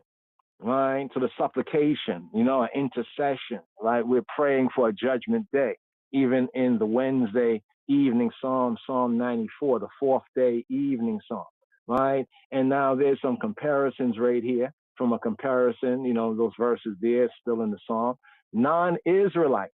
So in answer to this, it's not so much the foreign nation, the Goyeh Haaretz, the Goyeh, the other nations, the Goyim, the other nations, right, of the land, of the world, that are acting ruthlessly against Yisrael, against the Beit Yisrael, the Beta Israel, but it's actually lawless, Torah-less Israelites, Torah-less B'nai Yisrael, Beit Yisrael, house of Israel, that's dealing unjustly with their brethren. And we will even say to this point, even their Israelite of Ethiopia, brethren, them. Right? I'm talking about these days in time. It was not so, right, in the first days in time. Right? Non-Israelites. You see what it says? Non-Israelites who despise, right, the God of Israel and fear his vengeance. So some apply it to non-Israelites, right, whose barbarous doings call forth, even among the down-pressed people themselves, foolish doubts concerning Yahweh's, they say, omniscient beholding and judicial interposition. So it's almost like they say, like, they say to even I and I, like, what has Haile Selassie, what does Rastafari do for you? Like they ask you kind of question. And well, if he is the Messiah, if he is the anointed king, if he is the Lion of Judah, then why are we still in it? We're still in this because of ourselves. Why don't we take responsibility, right? That's truly manning up, right?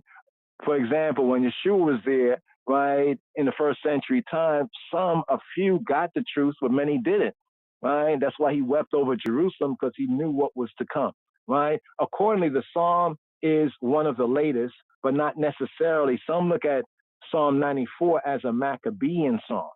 Now, y'all know about the Maccabees? I know we heard about the Maccabees, but check it out. You have the King James Version of the Bible.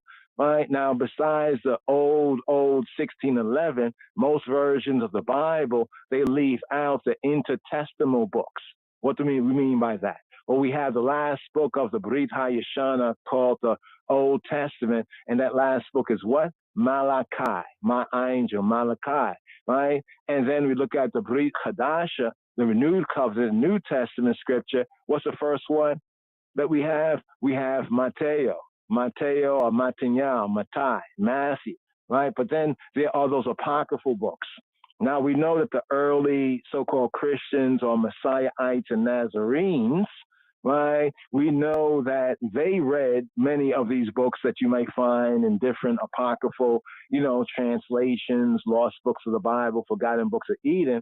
But the latter day Western Gentile Christianity has put those on the no-read list.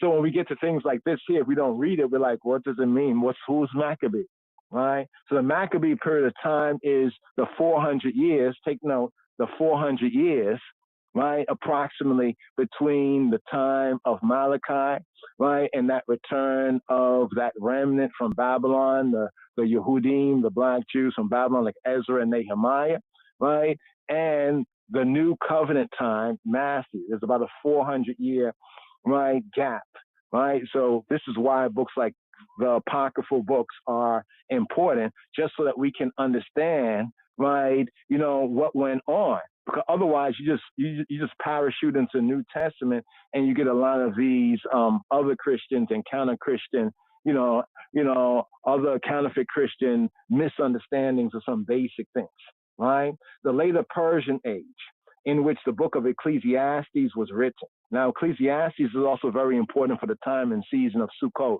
of tabernacles, right? As we dwell in our, quote, booths or huts, our pavilions, our dens, because even a sukkah is like a den, like an animal's den, even like a true lion, or the lion of tribe of Judah's den, because there's a lot of other dens of liars, right? Liars' dens. But in our sukkah, right, we read the book of Ecclesiastes, right, or what we call Kohelet.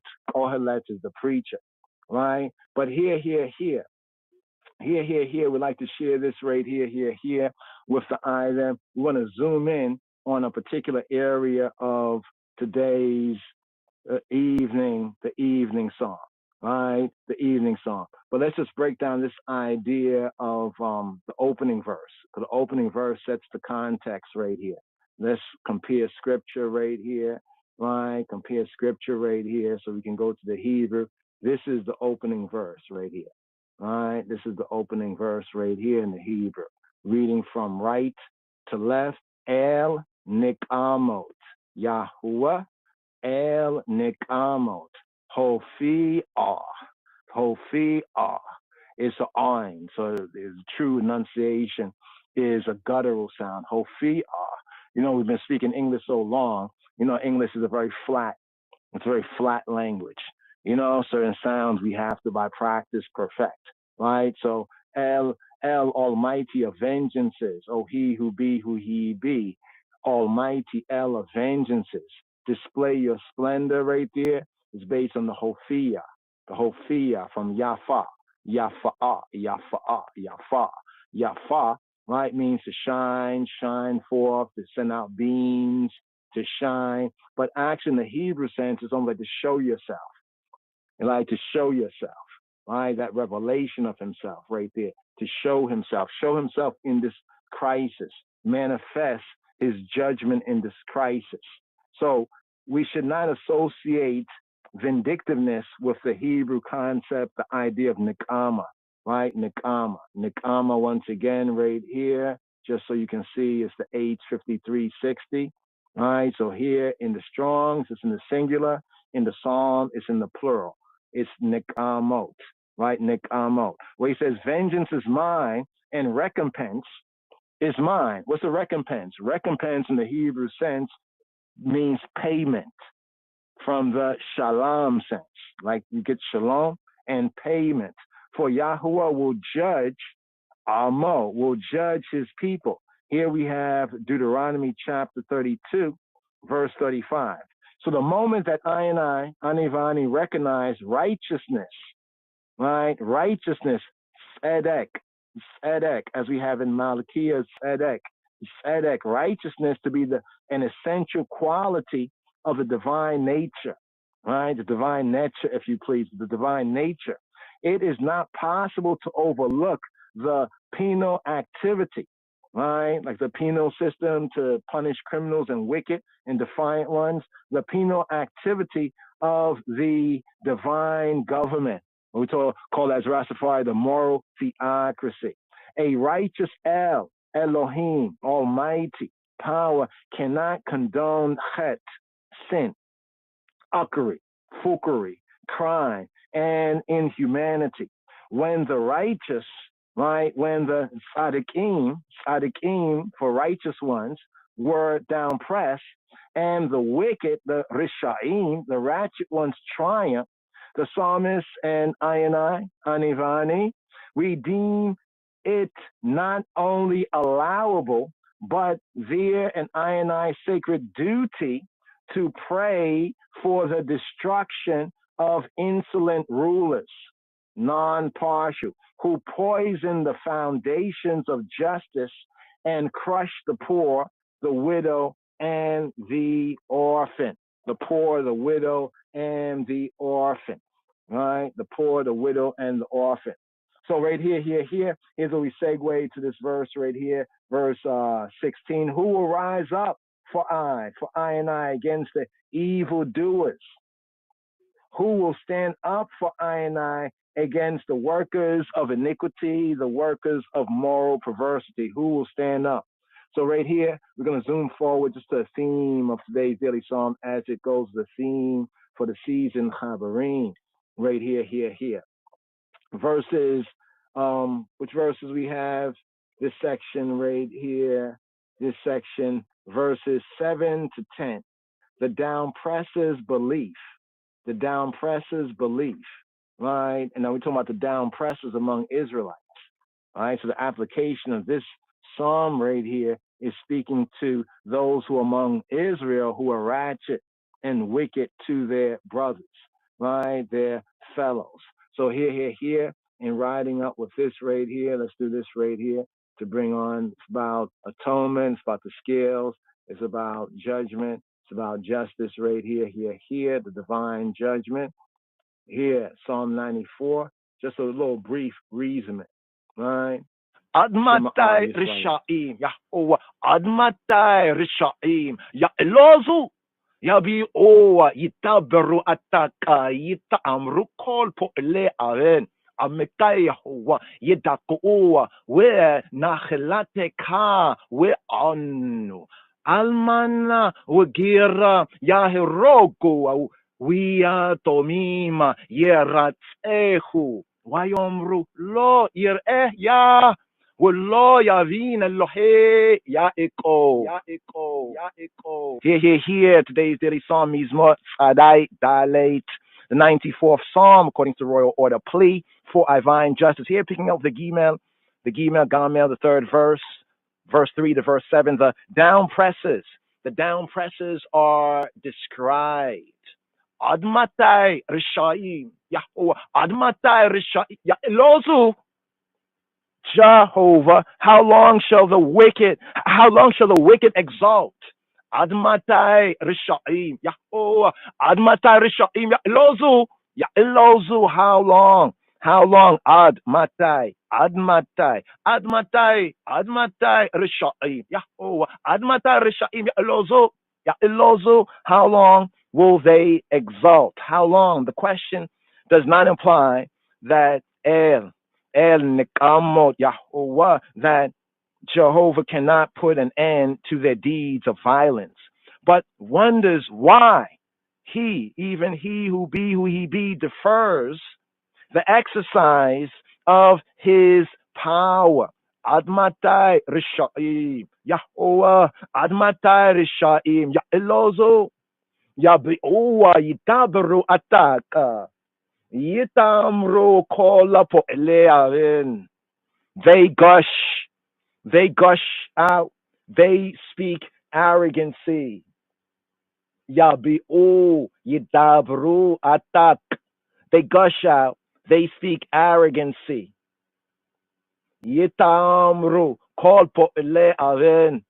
All the workers of iniquity, of moral corruption, Arin, they bear themselves loftily. They gush out. The same verb translated elsewhere as belch. They belch out. They pour forth a stream of arrogant words. Yidabru atak. They speak arrogancy. So we have Psalm 59. We look at Psalm 59 Hebraically, verse 8.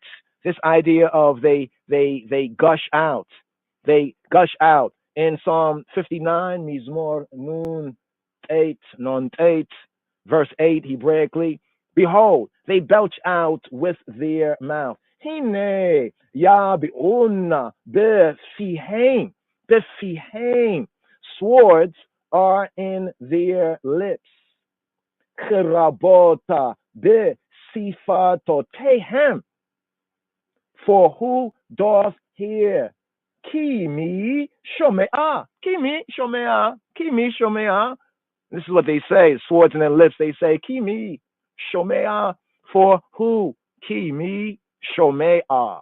For who doth hear? But here, they belch with their mouth. Behold, behold, look and see, here it is. Yabi'un, befihem. With their thigh, their pie, their mouth. The comparison in Mizmor Nun 8, the 59th Psalm, the comparison to dogs here in the 59th Psalm is dropped. And they are depicted as pouring forth a stream of malicious words that are as deadly as swords. Here the link with Psalm 57 and 5. Kimi shome'ah, for who doth hear? Elohim, they say they will pay no heed to the cry of the man they have marked down for destruction and interfere with their designs. or so they believe. But here the connection of they belch out, they gush out, they pour forth, the sense of the Hebrew, yabi'u, yabi'u, yabi'u, they gushing out, they belching out, yadabaru, attack, yadabaru, them speaking attack, attack, attack, attack, them speaking arrogancy. Linked with Psalm 31, verse 19, Hebraically speaking arrogancy, where the verb is amplified by with pride and contempt. Now, the context of the judge in today's daily psalm is also very, very connective here. So, the judge, he nase shofet aharetz, lift up thyself. Here come the judge. He nase shofet aharetz, thou, the I, judge of the earth. And here they're speaking out. Here they're speaking out. Yedabru atak, them speaking out arrogancy, connected with Psalm 31. Psalm 31, verse 19. Let the lying lips be dumb that speak arrogantly against the righteous, with pride and contempt. Te alamna sifte shaker, sifte shaker, the lips sifte shaker, the lie, the lips of lies. Let them be dumb. Te alamna, telamna, let them be dumb, unable to speak their sifte shaker, their lying lips that speak arrogantly. Ha dobrot ta'ala sadik atak, that speak atak, that speak arrogantly against the righteous. Ha dovrot ala sadik atak, with here amplified with pride, bit gaiva, vavuuz, some would not say the vavuuz, but in Afro-Semitic pointed Hebrew, bit gaiwa, wabooz, the wabooz, with pride, gawa, and booze and contempt, and booze with pride and contempt, bear themselves, as it says, all the workers of iniquity, bear themselves loftily. Yitamru, call po ele awain. Now, here, the translators, many of the translators have translated this as being themselves loftily. Play at loud talk. This is the Hebraicism of it, the sense of yitamru, right? Talking and, playing, call all po ele awain.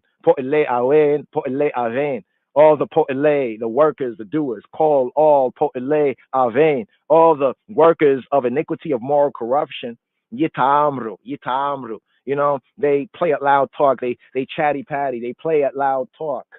Amikai Yehovah, ye daku, we nachilateka, ye anu. They crush thy people. Amika, Yahovah, oh cha. Hova, Yedaku. They crush.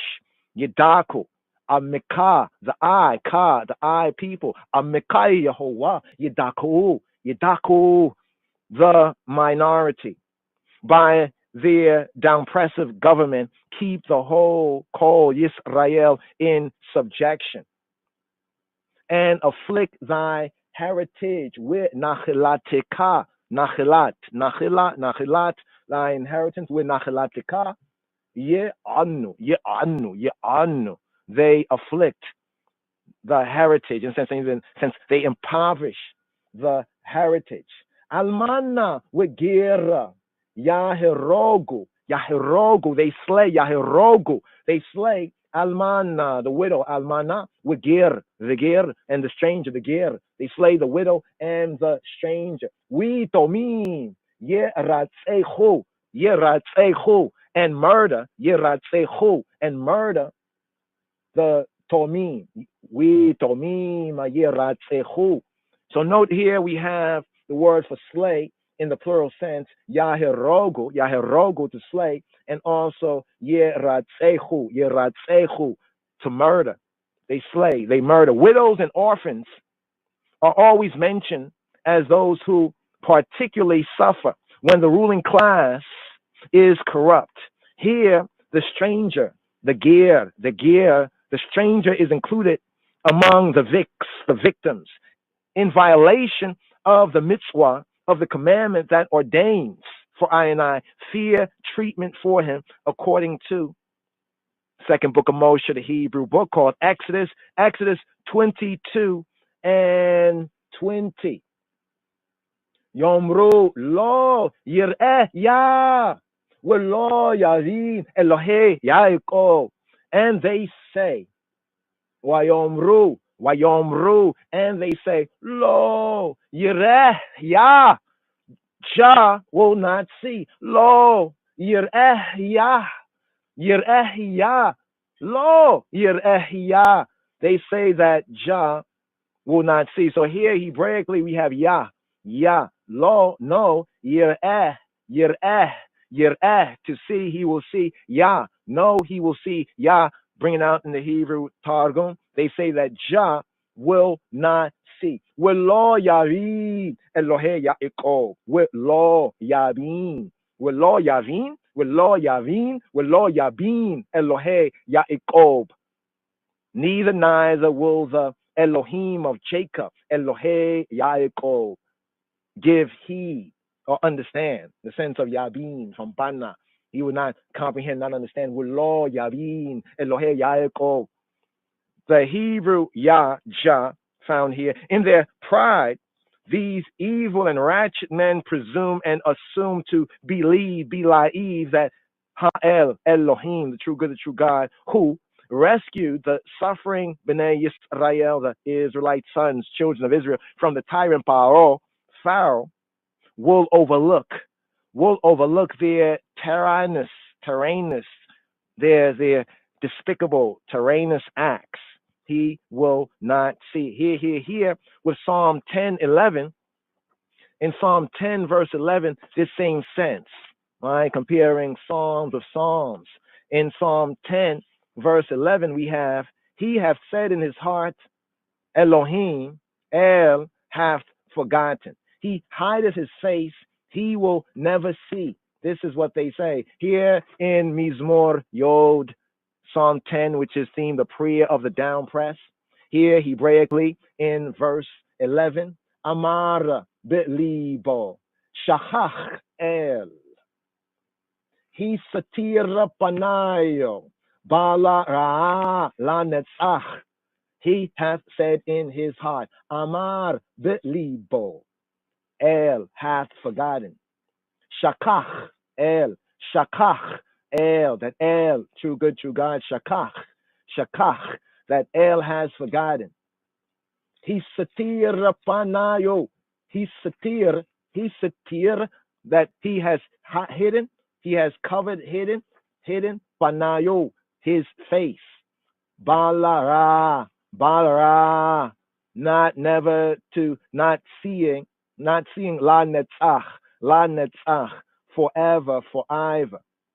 To the writer and the psalmist and I pious mind, nobody could act in this manner who truly believe that Elohim paid attention to his creatures, his creation's actions. And so he ends his description of the wicked, of the ratchet, with the same psychological soul, logos, talk, analysis as at the beginning. It also makes a fitting transition to the concluding portion of the Mizmor, in that he and I and we calls upon Elohim to expose the falsity of that mental attitude and those kinds of mental attitudes. Here, the second section of today's daily psalm, a brief Targum and Midrash, a build, Mizmor Adai dilate, verses 3 to 7, the down pressers. The down pressers are described. Here, verses 3 to 7. Admatai Risha'im Yahuwah, Admatai Risha'im Ya'ilozu, Yabi'uwa Yidabru Ataka, Yitamru Kola Po'le'arin, Ameka Yahuwah, Yedaku'u, We Nachilateka, Ye Anu. Almana Wigera, Yahiroku, we Tomima Yeratsehu, Wayomru, Lo Yire Ya. Lo Yavin Elohe, Ya Echo, Ya Echo, Ya Echo, Ya Echo, Ya Echo, Ya Echo, Ya Echo, Ya Echo. Yes. Just zooming in right here in these days of Teshuvah, days of repentance, of turning from the stray way. So this right here, the evening psalm, is more Sadai Dalet, actually brings out very well, even the bad characteristics that's among Sinai, even as Yisrael.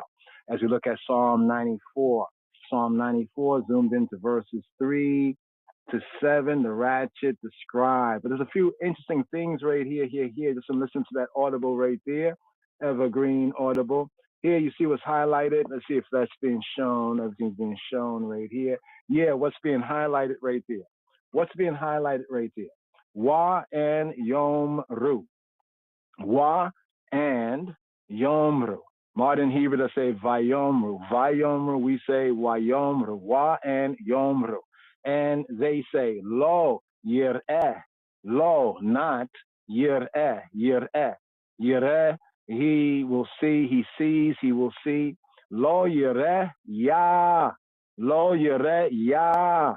Or to say Ja, within the English anglicized, but if we read it with the J as the Germans read J, we'll say Ya too. We'll say Ja, they say Ya. All right, so in the origination, it comes to the same root, Ya, right? Ya. Wayomru lo yireh Ya. Notice the KJV, they could have done this like Psalm 68, verse 4 in the KJV where they put Ja, and now the later printings, they have Ya. Finally caught up on that, back almost 2 decades ago.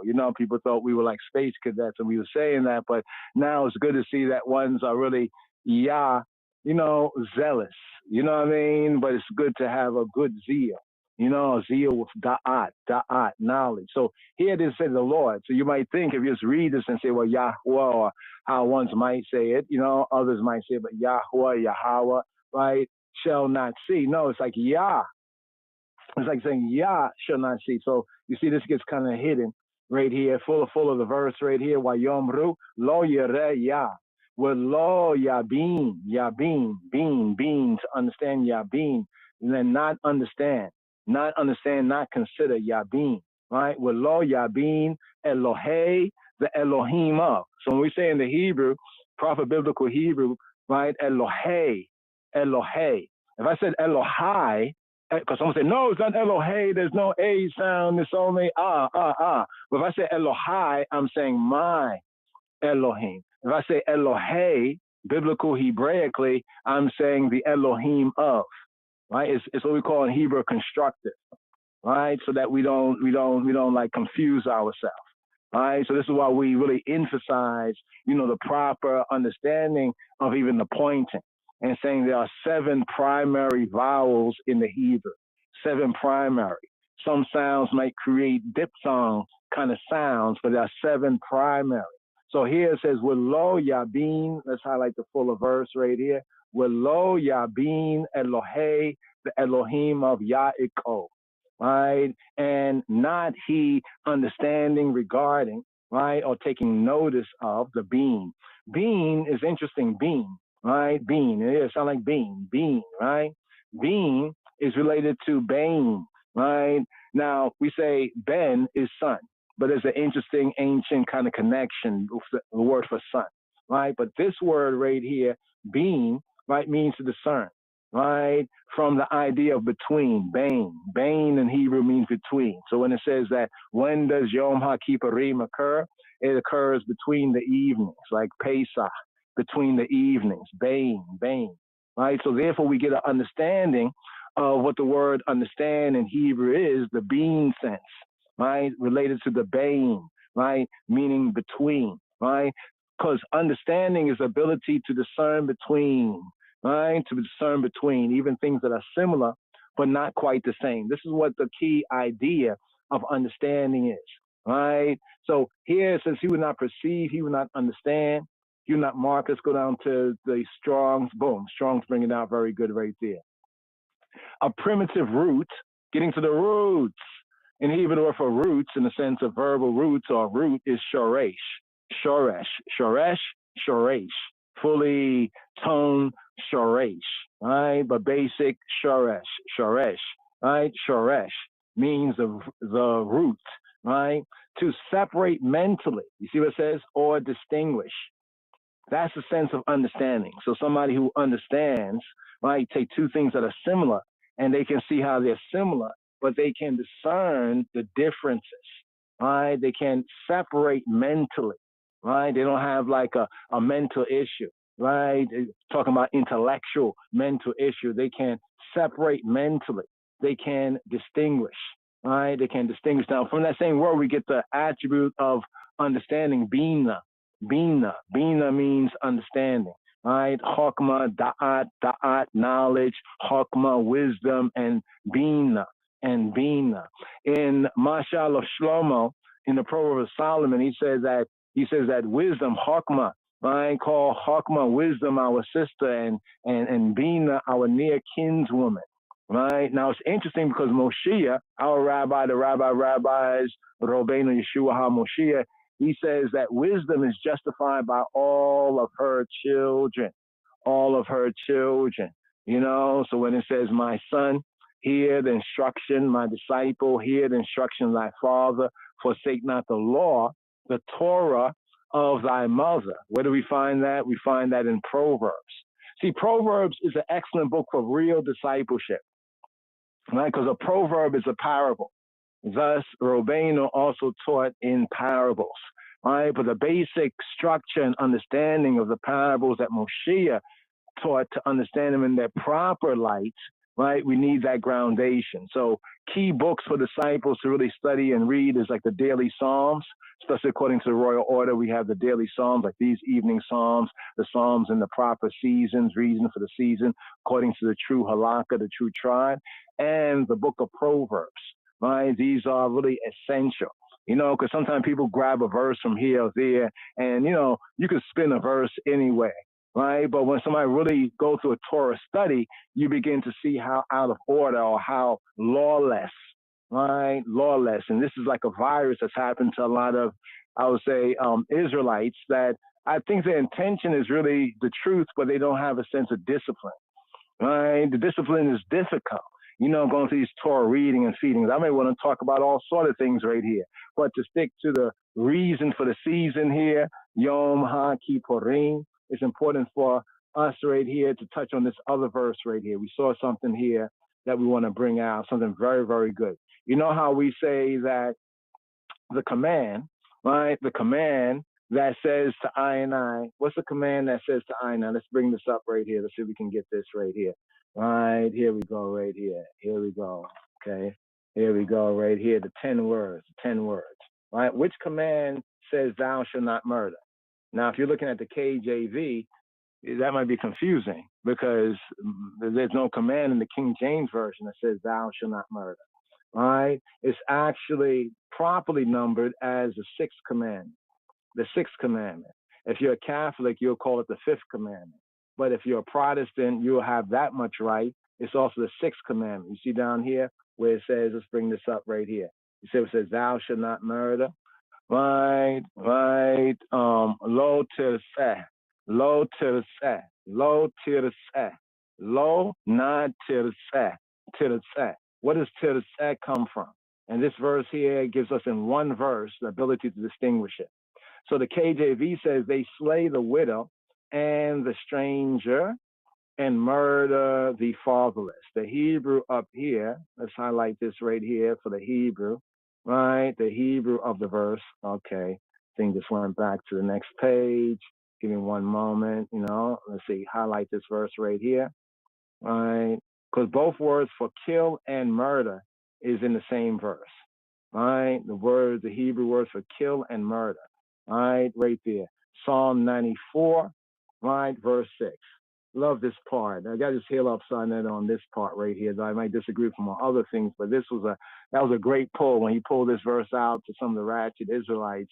Psalm 94 Psalm 94:16. Who will rise up for me against the evildoers?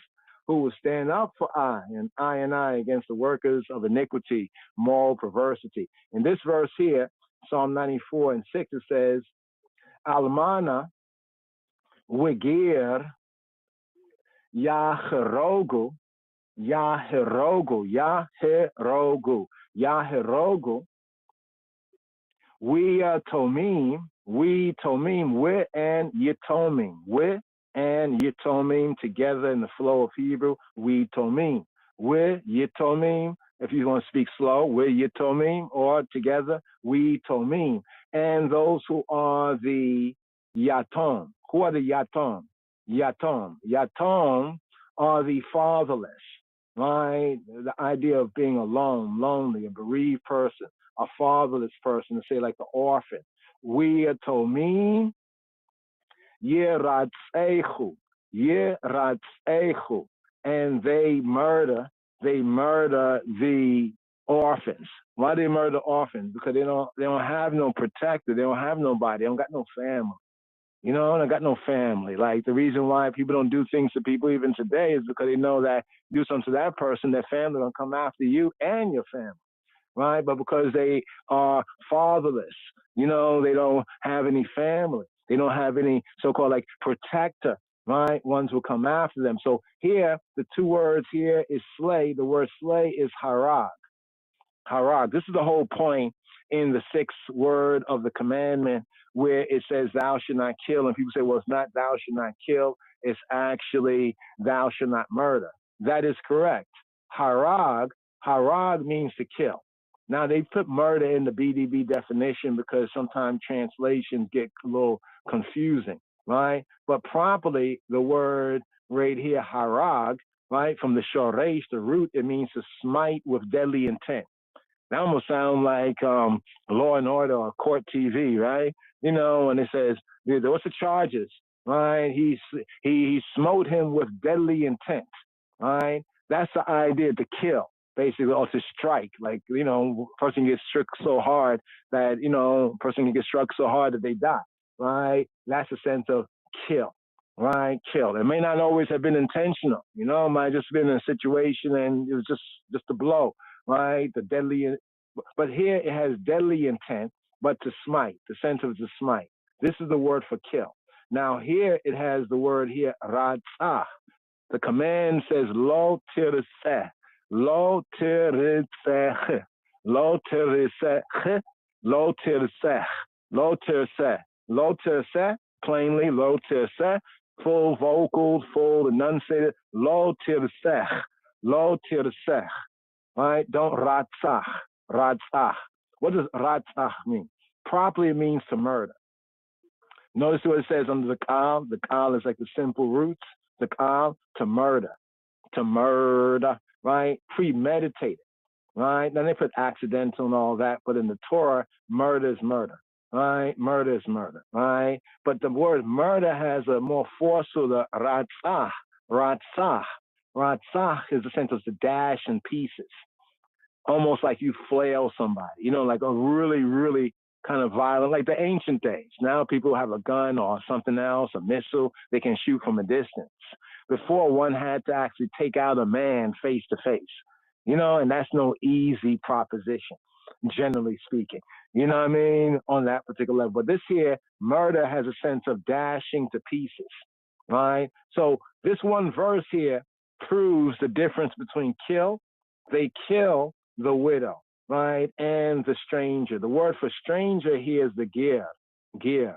Ger means stranger, but in the Hebrew and Yehudi sense, ger can also mean a sojourner.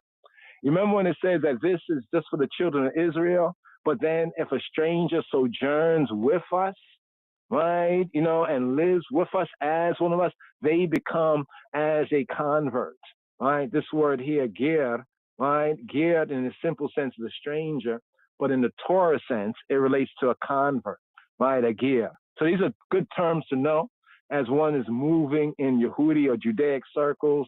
You know, one might want to throw like the term ger, you know, like, you know, we all are Israelites and now this foreigner come to live with us.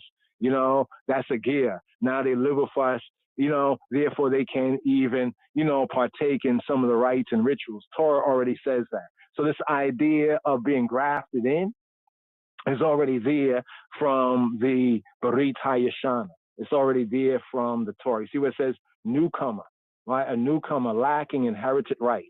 What is the difference between the newcomer, the convert, right, and the Israelite that can trace his pedigree?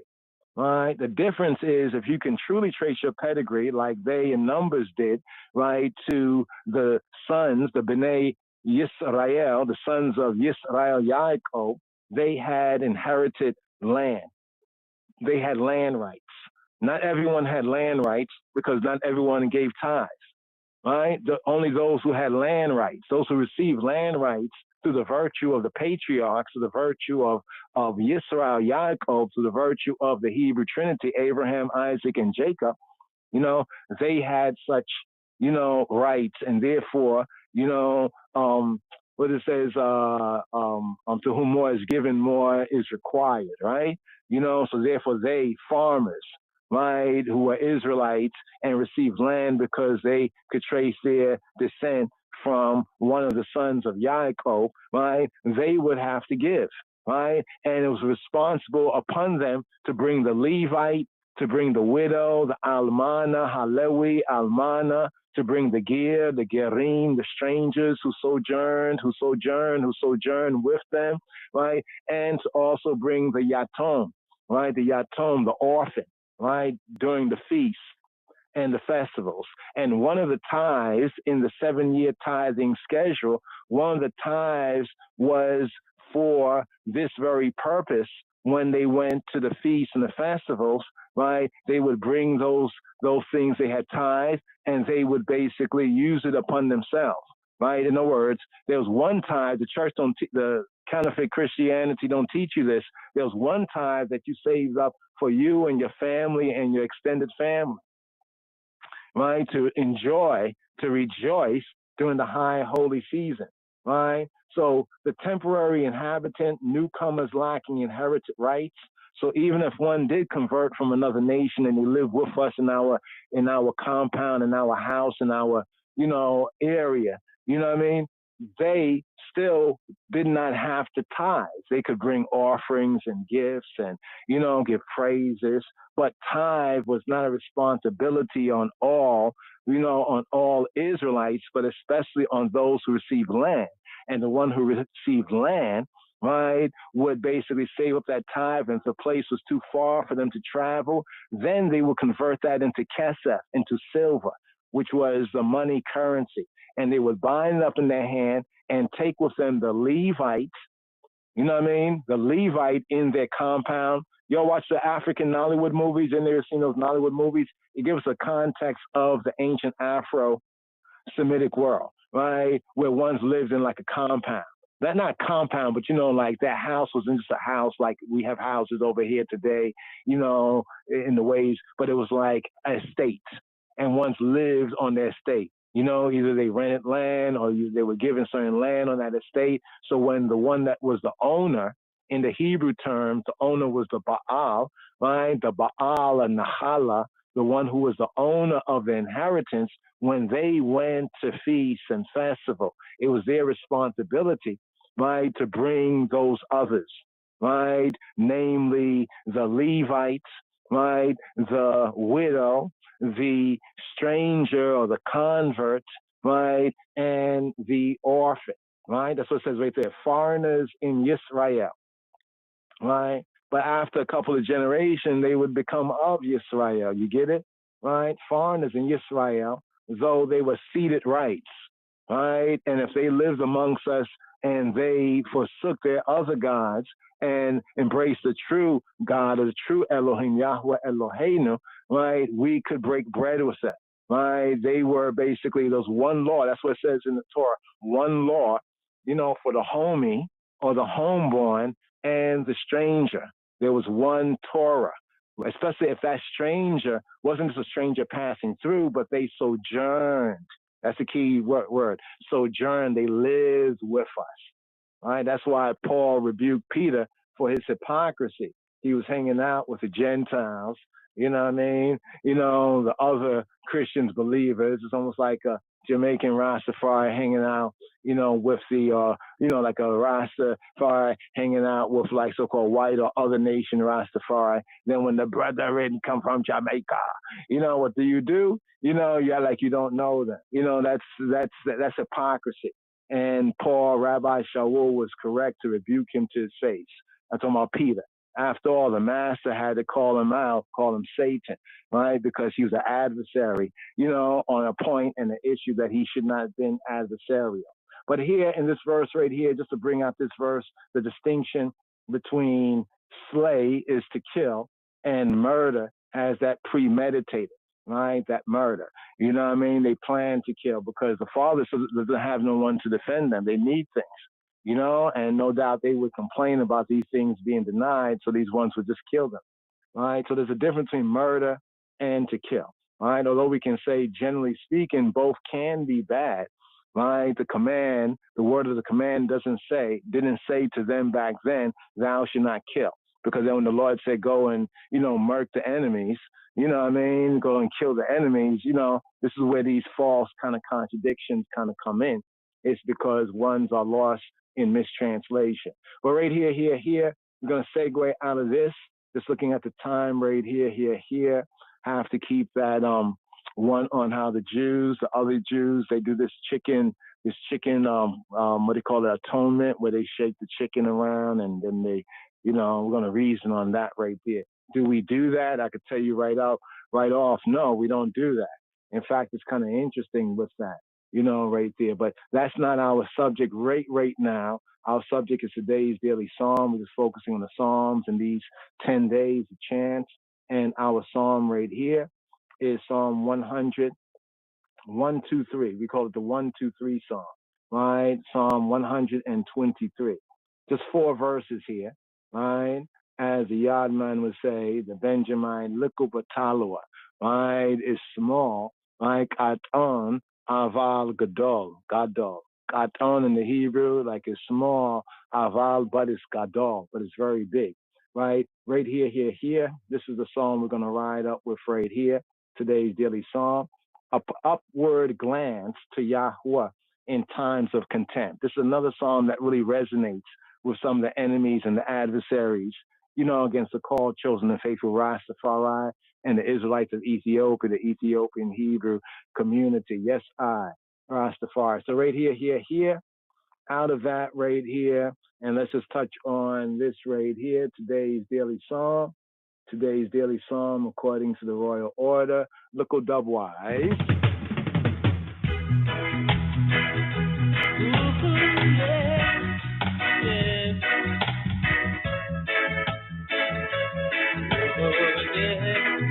Psalm 123. Unto thee lift I up mine eyes. O thou that dwellest in the heaven, Unto thee lift I up mine eyes. O thou that dwellest, Unto thee lift I up mine eyes. O thou that dwellest in the heavens. Behold, as the eyes of servants look unto the hand of their masters, and as the eyes of a maiden unto the hand of her mistress, so our eyes wait upon the Lord our God, until that he have mercy upon us. Have mercy upon us, O Lord. Have mercy upon us. For we are exceedingly filled with contempt. Our soul is exceedingly filled with the scorning of those that are at ease, and with the contempt of the proud,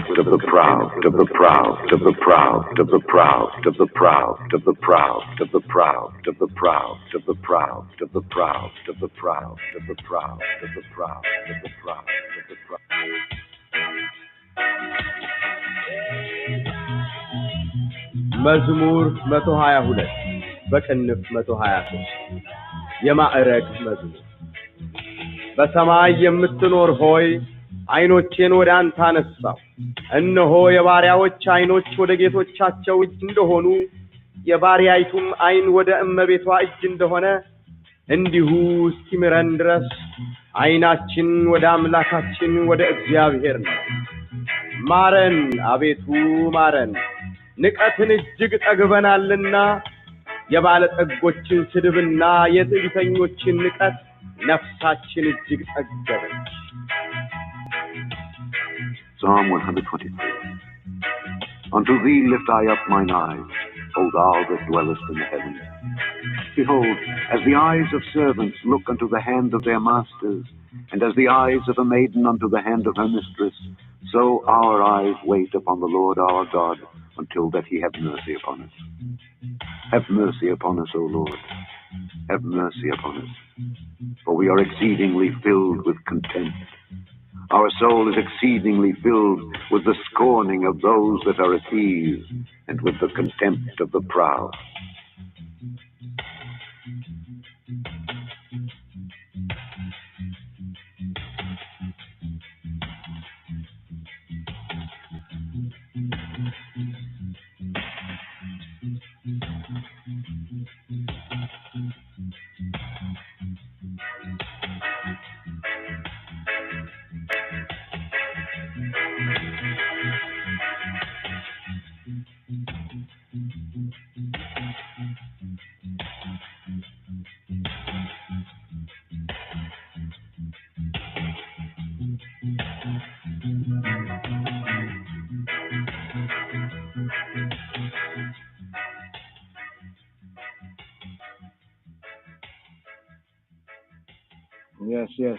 Yes. Today's daily psalm, Mizmor Kof Kaf Gimel.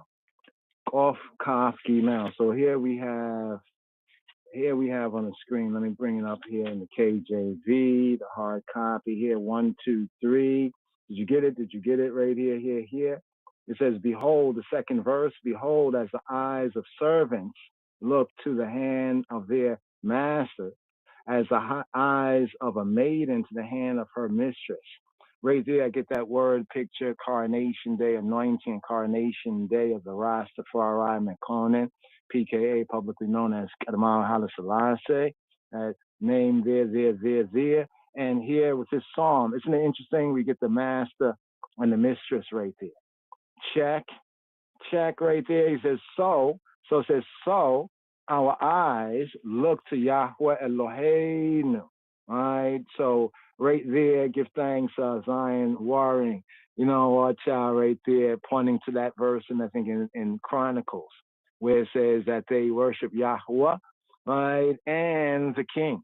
Right? And that was Dawid HaMelech. Worship in the Hebrew sense means to reflexively, right, like to bow in homage, right, to humble in homage, because that's the one that is anointed, right? Priests, first were anointed, the first anointed of Christ in the scripts, so to speak, right? And the first Christians in the script, or anointed ones, was Aaron and his sons, right? We have ones like even many of the priests, like Shemuel, right, being anointed Nazir, right? We had ones like, that means he was a Christ. But of course, Yeshua, right, Adonenu, the King of Kings, Christ, Jesus Christos, he is if we understand the fulfillment of the word and the prophecy, right? But the man who Yahweh has made strong for himself, Chayil, right, dealing with the strength right there. So I'd like to just put that verse right there. We're going to get to the verse right there, but just showing that when we heard that, we said this is a good word pick right here.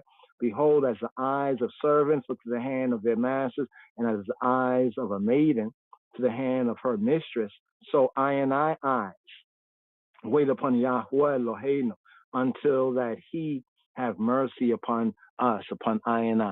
It reminds me of the verse in the New Covenant scripture, Barit Chadash, is like, how can you love Yahweh Eloheinu, who you haven't seen? Rabbeinu Yeshua said that Elohim is a spirit. Those who worship him must worship him in Ruach and in truth, right? And so how can you say you love Yahweh Eloheinu and you hate your brother, right? You're hating on your brother, right? Why? Because man, right, was made in the what? In the image, right? The icon, if you please. He was made in the icon or the image, right? After the likeness of Yahweh Eloheinu, of Eloheinu, I Elohim. Right? So Hasatan and the Satanists and the Antichrist, they want to really put down man. Yeah, man has fallen. Adam has fallen, and even we have fallen. Right? But there's still a high calling. They want to take us off of that high calling. And anyone who comes to that high calling through true faith and true spirit and true work they want to bring down, like the slanders and the liars, right, against the Rastafari, aka Kadamah Haile Selassie, and also our mistress, Itege Menin, Kadamah to Aleta Georgis. But that master and mistress right there, right? So is it wrong to look, right, to I master, even to the king upon the throne of David? Is it wrong to look, right, for the maidens to look, right, to the hand of their mistress, Kadamawi to Aleta Georgis, right, according to the covenant, the anointing, and the spirit of truth? No, right, because it says, so our eyes look to Yahweh Eloheinu until he have mercy or be gracious to us. So in these days here, the theme of the season, the reason of the season, YomHakippurim. You know what I mean? Like, how could somebody disrespect man or righteous ones who walk a righteous way and then talk about they love God? Isn't it hypocrisy? Isn't it hypocrisy? Utter hypocrisy. You know what I mean? Like when Yeshua said to him, for what good deed do you stone me? And said, no, not for any good deed, but because you said, you know, that nonsense, that yik-yak. But anyway, let's go right here. You know, but yak in Hebrew mean like to smite. It's interesting. But here we have today's daily psalm. It's a hymn of Emunah. Emunah in the Hebrew's faith, right? A hymn of Emunah, right? Related to the word emet, like emet till. Emet in Hebrew means truth. Interesting how many of the lost found sheep or black and brown people have these Hebrew names, like Derek. Derek means way. Emet, you know, emet means truth or reality. So we have a hymn of Emunah, right? Of faith, to say like faith, faithfulness, also truth. Or in the more proper sense of true religion, right? Of true, you know, really justness. Let's put it like that. Not really just, but really justness. Also theme upward glance to Yahweh, right? Upward glance to he who be, the higher heights in times of contempt, right? Times of contempt right here.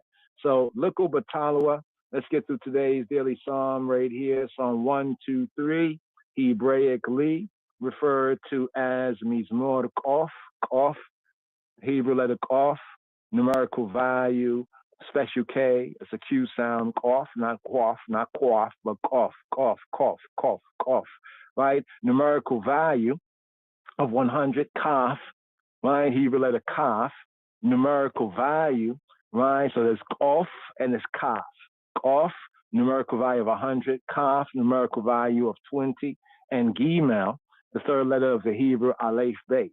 1, 2, 3, Mizmor, Kof, Kaf, Gimel, a hymn of faith. So what do we have here is an individual, right? The indivisible dual, an individual, right?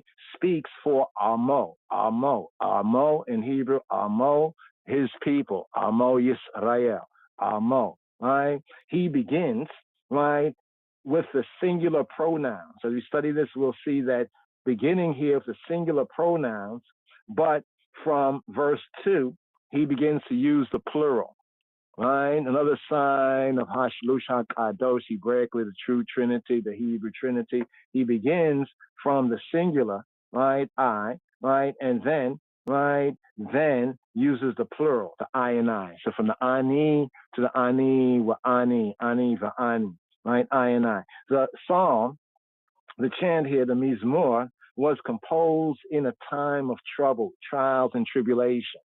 And we look at even the 10 days of awe, you shall be tried 10 days. What a tribulation, talking about the times of tribulation. Did the tribulation days come? The question I have to ask you, which one? You mean the one that's supposed to come now? Or the ones that came before for the other generations? But this was composed in a time of trouble or tribulation. And the faithful, right, the faithful, Naaman, right, they look yearningly to Yahweh Eloheinu for relief. Some say that it's quite likely that the historical background is the malicious hostility of the Samaritans. You remember the Yehudi, the tribe of Judah, the Judeans, the Jews, and we the black Jews, was in Babylon, remember, for 70 years. After the temple was destroyed, Solomon's temple, by the Babylonians. And then there was a repatriation. There was a return. right? But it wasn't a full return, right? But it was like a remnant, a faithful remnant had returned in the time of Ezra and Nehemiah, and Nehemiah, right? This is speaking of this time when they had returned to rebuild the wall of Jerusalem. He's trying to like build up what was torn down after Yahweh was gracious to them. They had to encounter the Samaritans, not the good Samaritan, but most of them were bad. That's why Yeshua says, hey, listen, there can be a good Samaritan, right? And that's like, what? A good Samaritan? Since most of them are bad, is, you know, it's only like when one will say a good white man, you know, among certain ones and ones of I and I. It was like that sense. The Samaritans were foreigners that was brought in to replace the 10 tribes of Israel. And they worship half-half. They worship half the way of the Torah, but then they brought in their own things, right? We find that in the book of Kings, right? But when the true people, so it's like when the real people were taken out into captivity, when they returned to their thing, there was like the so-called fake people, the other people that had came in, and they were very hostile. When they saw the real people are seeking to build up Judea, the tribe of Judah, they were seeking to, you know, to thwart that, right? To stumble that effort, right? You can read about that in Ezra and Nehemiah. Also, you can see some prophecies in the apocryphal book of Esdras. Esdras is basically Ezra when said from a Greek-speaking way. So there was a malicious hostility of the Samaritans and the other neighbors, the Edomites, and the Arabs, you know, the pre-Arabs, the Edomites, and others, and the other people that was brought into the northern part to replace the 10 tribes that had went into captivity before later on Judah. So only Judah, the tribe of Judah, returns, right? But even the returnees, those who had repatriated, like Ezra and Nehemiah and others, they were facing hostility of the Samaritans, right? The other people who were practicing somewhat of something that was similar to, you know, the Judaic way, but it was mixed up, right? We'll get to that. Who are the Samaritans? Where do they arise from? And the other neighbors towards the newly returned exiles. It's almost like today we're returning to our own thing, and then everyone's saying, oh, you trying to, the Jews are white and not black, and even many of the white Jews said, no, they're not even white. They're saying, really, they're black, and really seeing that there's a more of a connection with Afro, because even the Hebrew language is Afro-Semitic. Go figure that one right there, right? That means that if a language links with an origin in Africa, go figure. You know what I mean? But here, verses 1 to 2, right? 1, 2, 1, 2, and verses 3 to 4. 1, 2, 1, 2, 1, 2, 3, 4. So we have verses 1 and 2, the Aleph and the Beit verses. This is strictly a Abu Gida. Ethiopically, according to the letters in the Amharic, there's the Abu Gida. Abu Gida is Hebrew based.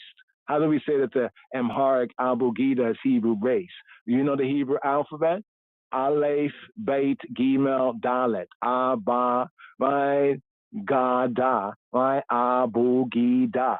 So you see, basically saying the same thing, but it's like, you know, it's like differences of English, right? Oh, you from over there, you speak like that, but you can understand it. It's different, it might make you laugh a little bit, but basically it's one and the same language, you know? So here, the Aleph, Beit, Gimel, Dalet verse, right? The 4 verses, today's daily psalm, Mizmor Kof, Kaf, Gimel. It is a song of degrees, it's a song of ascents. These psalms are connected with the pilgrims, the pilgrimage, the feast, because to go up to Zion, and to go up to Jerusalem, when you study the topography, it is an ascent. You have to go up. It's like going up a mountain, right? Going up a mountain, not a steep incline, but a gradual incline. So as ones were doing the pilgrimage, during the Shalosh Regalim, as they would go on the pilgrimage 3 times in a year. Here we're in the 3rd of the 3 times. Ones would be chanting these songs. You know, the pilgrims would be chanting these particular pilgrim songs, right? So here, we have Psalm 123. Now, just for FYI, the pilgrim psalms, the psalms of ascent, the psalms of degrees, the Shir HaMa'alot, Shir HaMa'alot, Ma'alot, Shir HaMa'alot. Allah, Allah, Allah, Allah, Aliyah, Aliyah, going up. It begins with Psalm 120, and it seals up with Psalm 134. These 15. There's 15 songs of degrees, 15 songs of ascents that were chanted by many of the faithful pilgrims in making that aliyah, right? Going on pilgrimage, going up to Sion. First stop would be Zion, then a little bit more going up. One would reach Mount Moriah, where the Haikal, where the temple was located. So we have Psalms 120 to Psalm 134, the songs, right? The songs of the ascents. So here we have Shir HaMa'alot, HaMa'alot. Eleka Nasati Eta Ainai Ha-Yoshbi Bashamayim. A song of degrees, Shir HaMa'alot. So it's a shir. Let's go through word by word. A shir, right? Shir, two forms of it in the Hebrew, shir and shira. You say, why is it two forms? Because there's a male and a female, okay? Let's go on. Let's push it, right? Song, noun masculine, shir. Then noun feminine, shira, all right? It's a song, right? A song, singing. A shir ha-ma'alot. Ma'alot, right, is the plural of ma'ala, ma'ala, ma'ala, right? As Allah means to ascend. Not Allah, Allah means to swear, right? And Allah is a goddess. So strike those right there. Allah, to go up, to ascend. What comes up, right? Thoughts. This word in the Hebrew, the first like, what's come up? You know, like if I say to a brother or sister, Mama Allah, like is a way of saying what's up or what is coming up, what thoughts are coming up, what's going on, right? But also ma'ala is like a step, a steer, right? A step, a steer, stories, like stories of heaven or of a building, like go the higher, the penthouse is like the highest ma'ala, right? In that sense, ascent, song of ascent. Now here's where we're at, right here in the season, right? To the three great pilgrim feasts, right? The Shalosh Regalim, the Trinity of feasts, of seasons. It means an elevation. In a figurative sense, it's like thoughts. So as they would be trotting to Yerushalayim during the high holy season, they're chanting, right? They're chanting these particular psalms. And these particular psalms is the thoughts that's going up. So the word ma'ala, simply an elevation, literally a journey to a higher place. So to return to the land, right? Return to the land, even with Ethiopia, the southern tribe of Judah kingdom, we return to the land, it's actually going up because it's an elevation. Ethiopia is known as what? Is known as the kind of the rooftop of Africa because it's a high elevation. So likened to Yisrael, also this, and Jerusalem, this high elevation, right? So just to get the kind of the direct literal sense, right, of the elevation. So both is the Hebrew two truths. What is the Hebrew two truths? Well, some things is literal directly, like Allah, higher height, and then it's to the more figurative, you know, like ma'ala, like what goes up, like what thoughts. You know, somebody says, you know, I was thinking, and this thought came to mind. That thought came to mind because that thought went up, right? Simply put, that thought went up, right? So you see the simple sense right there of it. So let's keep in mind that there's what we know as the Hebrew, you know, the Hebrew two truths, right? The two truths right there, the two truths, both the literal sense and the figurative, the figure of speech, right? Also, to be thorough here, right? Ma'ala is a step. Ma'alot is steps, right? Because every step should take you what? Should take you a little bit higher, right? You know, if it's real steps, if it's not real, or even lower, but in our context here, we're going higher, right? Right here. So literally, it can be a grade, a mark, right? From Allah, we get the whole idea of Elyon, right? Of Elyon, the most high or the highest, right? So stations, superiority stations, climatic progression, right? In certain songs, things that come up, right? To be high, high degree, most high, right? From that same root right there, the Elyon sense. So just so we can understand what kind of psalm this is, all right? So we can give praise, as Psalm 47:7 says, give praise with understanding, with bina, tabuna, right? Be able to distinguish. And I know what the gathering's for. That chant, Ayabingi chant, to know what the psalm, the chant is for. A hymn of faith here, Shir ha ma'alot eleika nasati eta ainai. Eleika, ele to the I male. Eleika, eleika, to the I male. Nasati, I have lifted up. I have nasa, right? Nasa means to lift. Those who tell you that nasa means to deceive, they themselves are deceived. They don't know Hebrew. They are looking at some translations, but not really speaking the language. Nasha, the word nasha means to deceive. Nasha, you have it in the garden where Hawa said that the Nahash had deceived her. Right? She's a term nasha. Nasa, like NASA, nasa means to lift. As you can see, to lift, to bear, to lift. Right? It can also mean Hebraically to forgive. One of the attributes of Yahweh, he who be, he be El no say, El, the Almighty or God no say. He be the God that lifts. Translation, he be the God that forgives. All right, El no say. That's what you see where it says to forgive in that sense right there. But the context here, right, nasati, right, nasati, that's this word right here, nasati, right, means I have lifted up. I have lifted up. I have lifted up what? Et, right? The next letter right there, et, in the Hebrew, biblical Hebrew, is a direct object marker. In other words, it points to what the verb is talking about, right? Which word coming along is the verb pointing to, right? Nasati et ainai. Nasati et ainai. Ayin. The word ayin, right? Fully enunciated, ayin. Basic Hebrew, ayin. What is the ayin? Ayin is the eye, right? The eye, the physical eye. Hebrew, the two truths, that which shows mental qualities. You see the eye, third entry of the mental or the spiritual faculties, figuratively. Remember Yeshua said, he said, if your eye be single, right, and body full of light, the eye, whether literally or figuratively, the Hebrew, the Yehudit, two truths. By analogy, we have the word ain in another pointing of ain.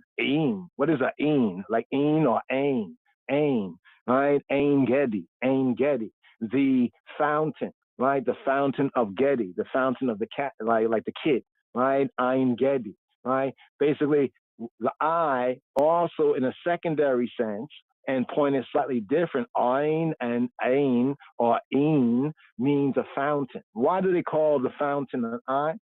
The Strong's bringing it out here. It's the eye of the landscape, right? The eye of the landscape, right? Just to show that connection here to get a good groundation here. So here, first part of the verse up to the comma in the verse. Eleika nasatiya eta ainai. To the I male, I lift up. I have lifted up. I lift up. Et ainai. I lift up my eyes, my ayin, right? My eyes. Ha-yoshbi. Ha-yoshbi. Ha-the yoshbi. Yosheb in Hebrew means the one who sits, the sitter, the one who's enthroned. From the basic Hebrew shoresh verb yashab. Yashab means to dwell, or he dwelt, he sat, he remained, he abode. It's the root word. Yosheb is the sitter, the one who sits down, the one who is even enthroned in a sense. Ha is a definite article. Ha Yoshbi. Yoshbi, in the sense of Yoshbi, is the one who sits, right? In or upon is connected with the next word following, right? The sitter of what? Ha Yoshbi ba shemayim. Ba, upon the heavens. Biha Shemaim, Biha, if you want to break it down, Ba Shemaim to the individual Nikudot, it's Bi in Ha the Shemaim. Put it all together in Hebrew, Ba Shemaim. Biha, Ba. Biha becomes Ba Shemaim. In the heavens. If it was Bi Shemaim, right, it's like in heaven. But if it's Ba Shemaim, it's in the heavens. Right, in the heavens, who's enthroned in the heavens. A more better bringing out of the context is the one who's enthroned in the heavens. Hebraically, the heavens is, of course, the heavens, and the second of the two truths is in the holy place. The whole connection of the Tabot and the Aron and the Ark, the Aron Habarit, because Yahweh says it's upon the mercy seat and between the two Kirubim. Right, the Kepraim, the Kirubim or the Kepraim is where he would meet and speak with the Bnei Yisrael.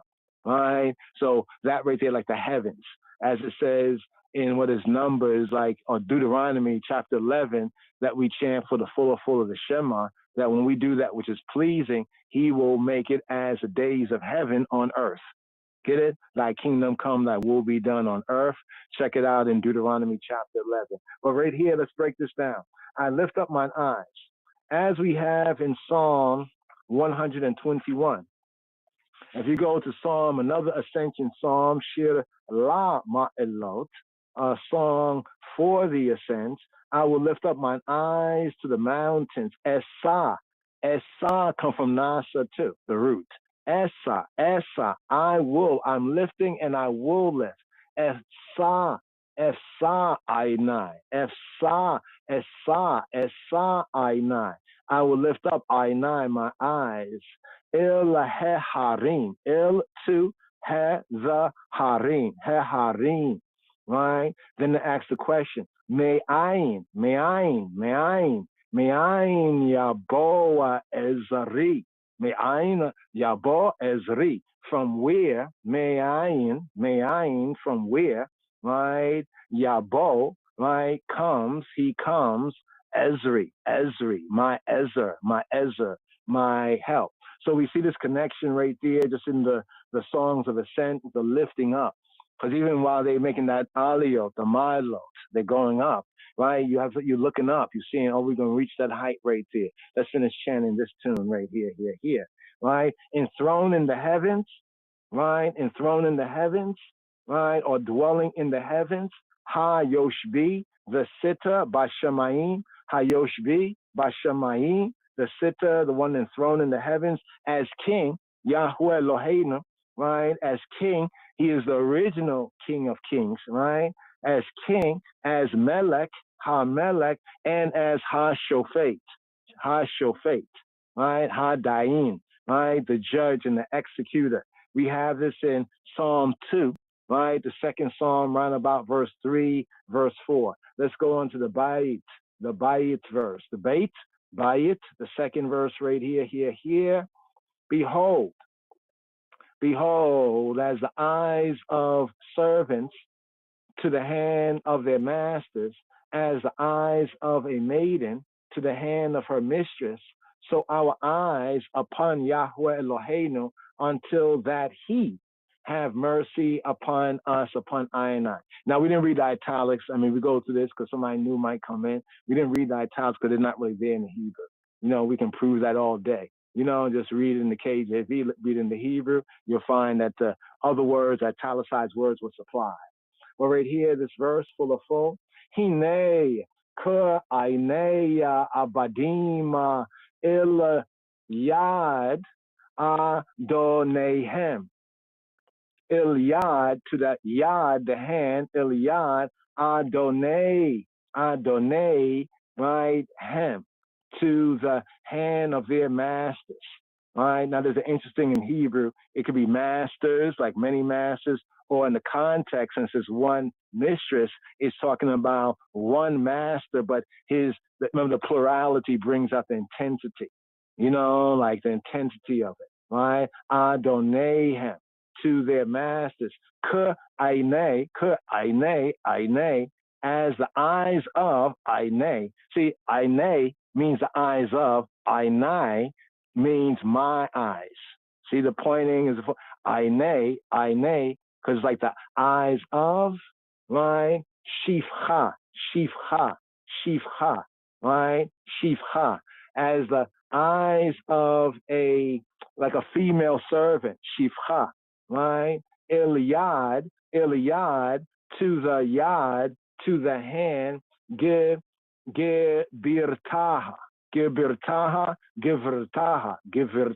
modern Hebrew Givret, like a mistress, a lady, right? Here we have Gibirtaha, came, so, like this, yes, so, Ainenu.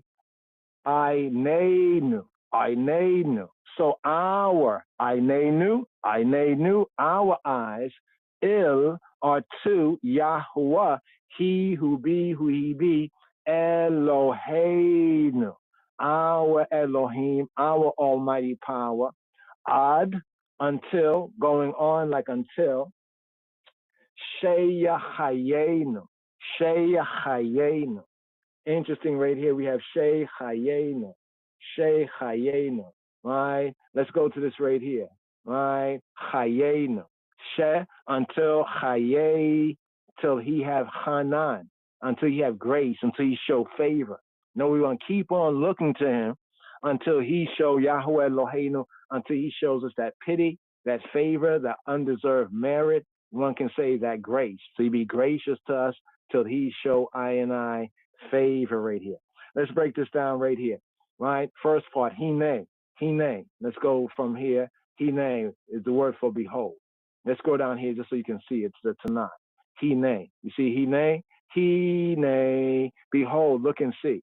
It has a sense of look, see, here it is. Like here it is. Like, you know, Hine, like look, here it is. Behold. It's a sense of behold, but it's like look, hain. Look, lo, hen. Like here. Like lo, behold. Like look here. Right? Here, behold, let's go up here. Hine, k, like Aine, like the eyes of Avadim. What is that word? Ebed, from Ebed. Abad, Ebed is a servant. They translate as slave, a servant. In some context, since the holy service is called the Abodah, we call it the Abodah, from Abad, to work, to serve. You see where the C entry is servants? In the context, this is our context here, as worshipers, in other words, of Elohim. Also with servant, it's in a special sense as the prophets, the Nabim, right, are Abadim, right? Halloween, the Levites are Abadim. Yisrael, all of Israel's called to be an Abada, Ebed, right, and Abadim, servants, right? So right here to servants, right? Notice the word look is not there. The word look is not there, right? None of these words in the first part, Hine, Ka, Aine, Avadim, Iliad, Adonehem. There's no word there for look, right? It's implied because it says as our eyes, right? As our eyes, right? As the eyes of servants, Ka'ainei avadim, as eyes of servants, Iliad. Notice the eyes are to the what? The eyes are to the hand, to the yad, right? To the what? To the yad. Right here, to the yad. To the yad, right there, the yad. Right? The hand of Adonehem, of their masters, right? As the eyes of a maiden. The eyes of a maiden, right? Ka'ainei shifcha. What's a maiden? Shifcha. Shifcha is like a maid servant, right? Maid servant. They can kick buckets with all that slave talk, right? As belonging to a mistress, it's a servant, right? Contextually, there's two big difference in our way and their way, right? Address, speaker, humility, right there. Shifcha. Now, the shifcha, usually the part of the family, is a member of the household, but yes, she is a maiden. Ka'ainei shifcha, as the eyes of the shifcha, right? Iliad, to the yad of the Givir Geburta, Geburta, Geburta, Geburta, Geburta. The Geburta. Who is the Geburta? Right, the mistress, the Geberet, right, the Geberet. But in the psalm, it's pointed as Geburta, fully enunciated Geburtaha, as her Gebura, Geberet. Geberet is singular. Geburtaha is to say her Geberet, her lady, her queen, right, or a mistress, right? The lady master is called a mistress. Check. The other woman is not the mistress. The other woman is the other woman. But the wife of the master is supposed to be the mistress. That's the context here, right? Mistress, right? The lady, the queen, the lady master, Geburtaha, her Geberet, her Geberet. Then it says, Cain, so, Ainenu, Cain, yes, so, Cain. Some would say Khan. Khan actually in Hebrew means here. Like, where is it? Khan. It's like here, not there. But Cain is more correct. Cain, Ainenu. Cain, so, Ainenu. So our eyes. Cain, Ainenu. Il Yahweh, to he who he be, Eloheinu. Right? Eloheinu. Ad Sheyachayenu, Sheyachaynenu, Sheyachanenu, Hananenu, that he will be gracious, show favor to us. So the key of this verse right here is the hand. Notice when I talk about the hand, to the hand. Right? Hand in Hebrew also can signify power. When it says that death and life is in the hand, is the power of the tongue.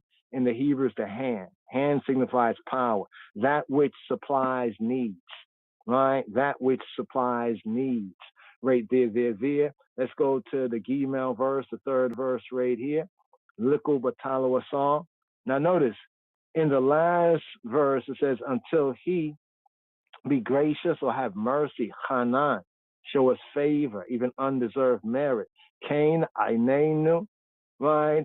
Il Yahweh, Eloheinu, Ada, Sheyachaneinu. You hear the rhyme in that. Cain, Ainenu, El Yahweh, Eloheinu, Ada, Sheyachaneinu. Right there, until he be gracious. Ada, Sheyachaneinu. So he show Hana, right, to Ainai. Notice how the next verse, the Gimel, the third verse begins. Have mercy upon us, O Yahweh.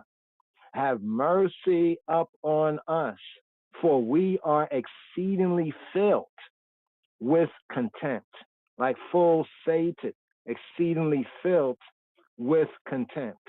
Right here. Chanenu, Yahweh, Chanenu. Right? Or some would enunciate it, some Hebrew speakers as Chonenu, Yahweh, Chonenu. They might say Chonenu Adonai, Chonenu. We say Chanenu, Yahweh, Chanenu. Show Hanan, show favor to Anu. Chonenu is saying show favor, show Hanan. Right? There's the word right there, the H2603. Show Hanan to Anu, to us. Chonenu, right? Yahuwah, Chonenu. Kirab, for enough, because enough. Saba'inu,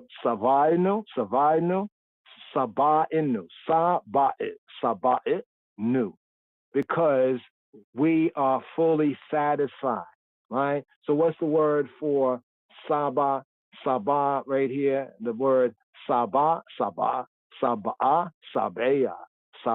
and Sabeya, Saba'inu, Saba'inu, Saba'inu, right? We are satisfied. Right? We are sated. Like, you're eating a meal and you push the table away like, yo, right? We are satisfied. We are fulfilled. We are filled, right? We have enough, right? Of what? But what are we filled with in this context here? But notice in the secondary sense, to be full, saba'inu, in today's daily psalm is more Kof, Kaf, Gimel, is to be weary. Like you got too much, enough. too much of a, they say a good thing, but here we have too much of a bad thing, right? What is the bad thing? It's their contempt. As in a court, even a court of justice and law, contempt, sated, filled, right? Filled to satisfaction. Kirab, sabayinu, booze. Sabayinu, booze. Modern Hebrew, savayinu, savayinu, booze. Sabayinu, booze. Sabayinu, booze. Booze, booze. What is booze? Uh-oh. Booze. Boozy, boozy, boozy. It's contempt. Springing from Ra or the Rara. It's that contempt that springs from evil, right? And remember, Ra, religious term is evil, but that which is bad, that which is harmful. Somebody having a vicious disposition, right? That is Ra, right? That which is worse, that which is bad, right? That which can be calamity, but springing from evil, right? Like bad mind. They say bad mind is worse than so-called witchcraft or the other people's divination or some sort of evil practice, satanic practice, bad mind, bad thought, right? Springing, right? Booze can also spring from prosperity. You know, some people have so much, it makes them like contempt. Their contempt, yes, is contempt. Springing from judgment, but generally speaking, it's contempt, booze. But Strong's, I love how Strong's break it down right there. Because Strong's went into the Ethiopic to get the full meaning of the ancient Afro-Semitic Hebrew words. Disrespect, basically disrespect, contempt. So we are full sated with disrespect. Enough of this disrespect. Now booze, right, comes from right here. Booze, see the first booze was the noun. This booze here is the verb. The verb here is to despise, to hold in disrespect, to hold in contempt, or to hold as insignificant, as not being important, to despise or show despite, show disrespect toward. Basically, even right here at the root, so disrespect as a noun, booze. Disrespect as the verb, booze. We are fully sated, we are full satisfied, kirab, sabayanu, booze. Sabayanu, booze. Full sated with disrespect. Humiliation, not just humble. You know, humble and to be humble and to be humiliated is two different things, right? Here, this is not just humbleness, right? Because of our humbleness, they seek to humiliate I and I. Humiliation has been there and I, ani, va'ani, I and I, constant experience, disrespect. Like when Dawid says, for my love, you know, they show me hatred. You know, animosity, disrespect at the hands of their neighbors, right? At the hands of their neighbors. Now, think about even how this can be applied, both in the context of Samaritans, but also to the Torah-less Israelites, right? At the hands of their neighbors and the other people, the Edomite Arabs, right? Look what happened over in that region. You know, even with Ethiopia, invite them in. Now they try to exterminate you. You know what I mean? But we'll deal with the Antichrist, that right there, you know, a little bit later. Because people look for Antichrist to come. You better see the Antichrist that be, right? There's Antichrist back then, right? But we are full sated even with them, with all of them, taking the Pope's side. But right here, the key is the call. Even in this time, in this season, Chanenu, Chanenu, Chanenu, right? Have mercy on Anu, Hanan, Anu, Chanenu. Have mercy on I and I, Yahweh. Have mercy on I and I. For we are exceedingly filled with contempt, right? With contempt. Right here, right? Psalm is pretty self-expressive, yes.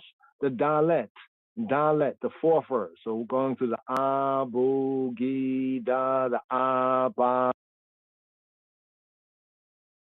I was so filled with the scorning of those that are at ease. Things are easy for them, right? With the contempt, what's the word for contempt? Booze.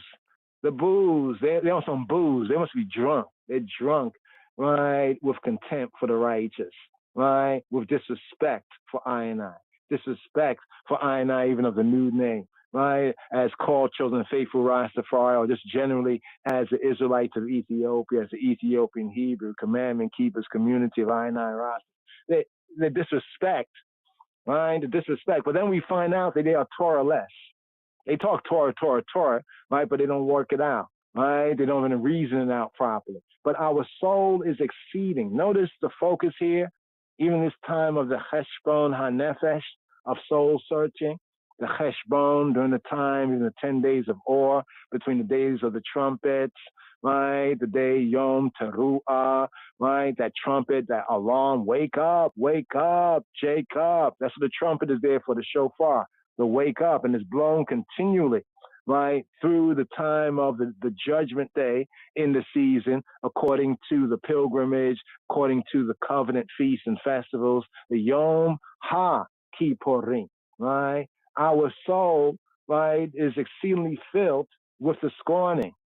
You know, when for the YomHakippurim, we're told to afflict our soul. Traditionally, it is advised that, you know, as a basic way of affliction of the soul is fasting, right? But this right here shows us the affliction of those who had returned, like Ezra and Nehemiah, and sought to rebuild the wall of Jerusalem, the temple, and the Samaritans were hating. That's why we see in the New Covenant, there's that difference between the Samaritans, right? Because they had been haters even in the past. But Rabbeinu Yeshua shows some grace to Samaritan woman, and he even pointed out more by saying the Good Samaritan. If we are supposed to be better, then why don't we live better? Remember the example Yeshua gave of the Levite, the Judahite, everybody crossed over the other side when one of our own was down, right? Got beat up by robbers. But even the Samaritan, right, who we say he's not really in the true and the right Judaic, Hebraic tribe of Judah way, you know what I mean? Even he knew enough to help out, right, the fallen, as the Torah teaches. All right, just to check that. But here it's speaking to like the epicenter of where that difference between the Samaritans, the northern, they were not the 10 tribes, but they pretended to be. You know what I'm saying? And the returned Judahites of the tribe of Judah. Let's hit this verse right here in the Hebrew, right here. Rabat, Saba'ah, Rabata Saba'ah lah. Rabat, nuf, Rabat. That's the word exceeding. Rab, but here, Rab is in the basic sense, great many, but in the text is Rabat. Rabat, right? Rabat. Because it is feminizing by putting the tav behind it because of the word this is associated with. Rabat, Saba'ah, right? Being filled, nuf being filled, Saba'ah. The word Sabeya, Sabah, right? To say to be satisfied, full, Saba'ah, lah. Lah means for her, lah. Full enunciate, laha. If you want to fully stretch it to bring it out, laha. Rabata, Shaba'ah, laha.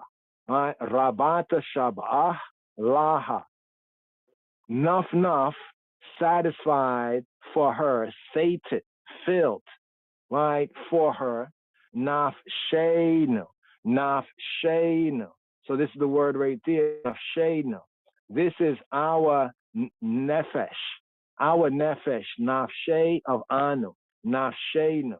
You see where it says our soul, our nefesh, naf shayno, our soul, right? She is full for her. Right? Full for her what? Hala'ag. What is the word hala'ag? Hala'ag. Let's go down here. Hala'ag is the word scorning. The la'ag. Ha, definite article, la'ag, hala'ag. With the scorning. But the scorning is a light word. Here they bring out better BDB, the mocking. How they mock I and I. And I saw this is fool, right? Because foolishness must be called what it is, right? He says, well, that's your brother. No, it's not I brother, not when you're not in the truth. You know, if you're not in the truth, you're not the brother. You potentially, of the flesh you are, but that means if we're going to be carnal, right? We're not going to be carnal, right? But one said halai. They're trying to diss, right? The Rastafari say halai. They're like Hallie, or you slick, you funny, right? You know what we call that? The sneak dissing. But what we call that in the Hebrew? That's a hala'ag, the mocking, hala'ag, derision. See, if they had truth, they wouldn't have to be just there on that mockery, that scorning. If they had any truth, the truth is the truth, right? The truth is the life. The truth is the way, right? The mocking, derision, right? Stammerings, derision, scoffing. Get to the root, la'ag. Now remember, that was la'ag as a noun. Did I show you that? Let me show you that right here. You see right there, it says noun masculine, right? Noun masculine, right? So now, let's now get to the root, right? And let's scroll all the way down here. You see the verb, just so you see the verb, the verb, right? Just so you can see the difference, the verb, right? Here we go right here, la'ag. La'ag is to mock, deride, to ridicule, to have in derision, to mock, deride, right? To deride. By implication, almost like as if imitating like a foreigner, right? Or to speak unintelligibly, like to mock, to scorn, right? To laugh, to scorn, right? Stammering, in that sense, that mockery, right? Yeah. So our soul is exceedingly filled with the scorning, but the scorning of who? Is it just the scorning of anybody? Let's get back to the verse. Rabata Shaba'ala ha nafshenu hala aga ha sha'anani ha sha'anani ha sha'anani ha sha'anani sha'anani. What is sha'anani? Sha'ananim, sha'ananim, sha'ananim, sha'anan.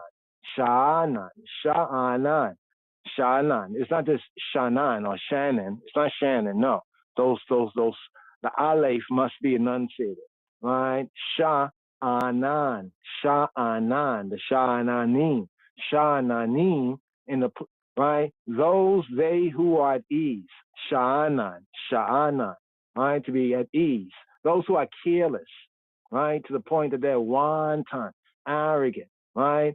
Sha'anan has a sense of security, but then it can lead to pride or arrogance, one at ease, right? Or one who is in arrogance, right? So there's a good sense and a bad sense. The good sense of sha'anan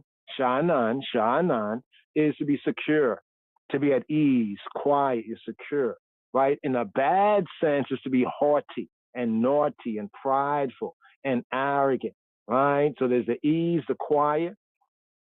Now it has two associated words. We have sha'an,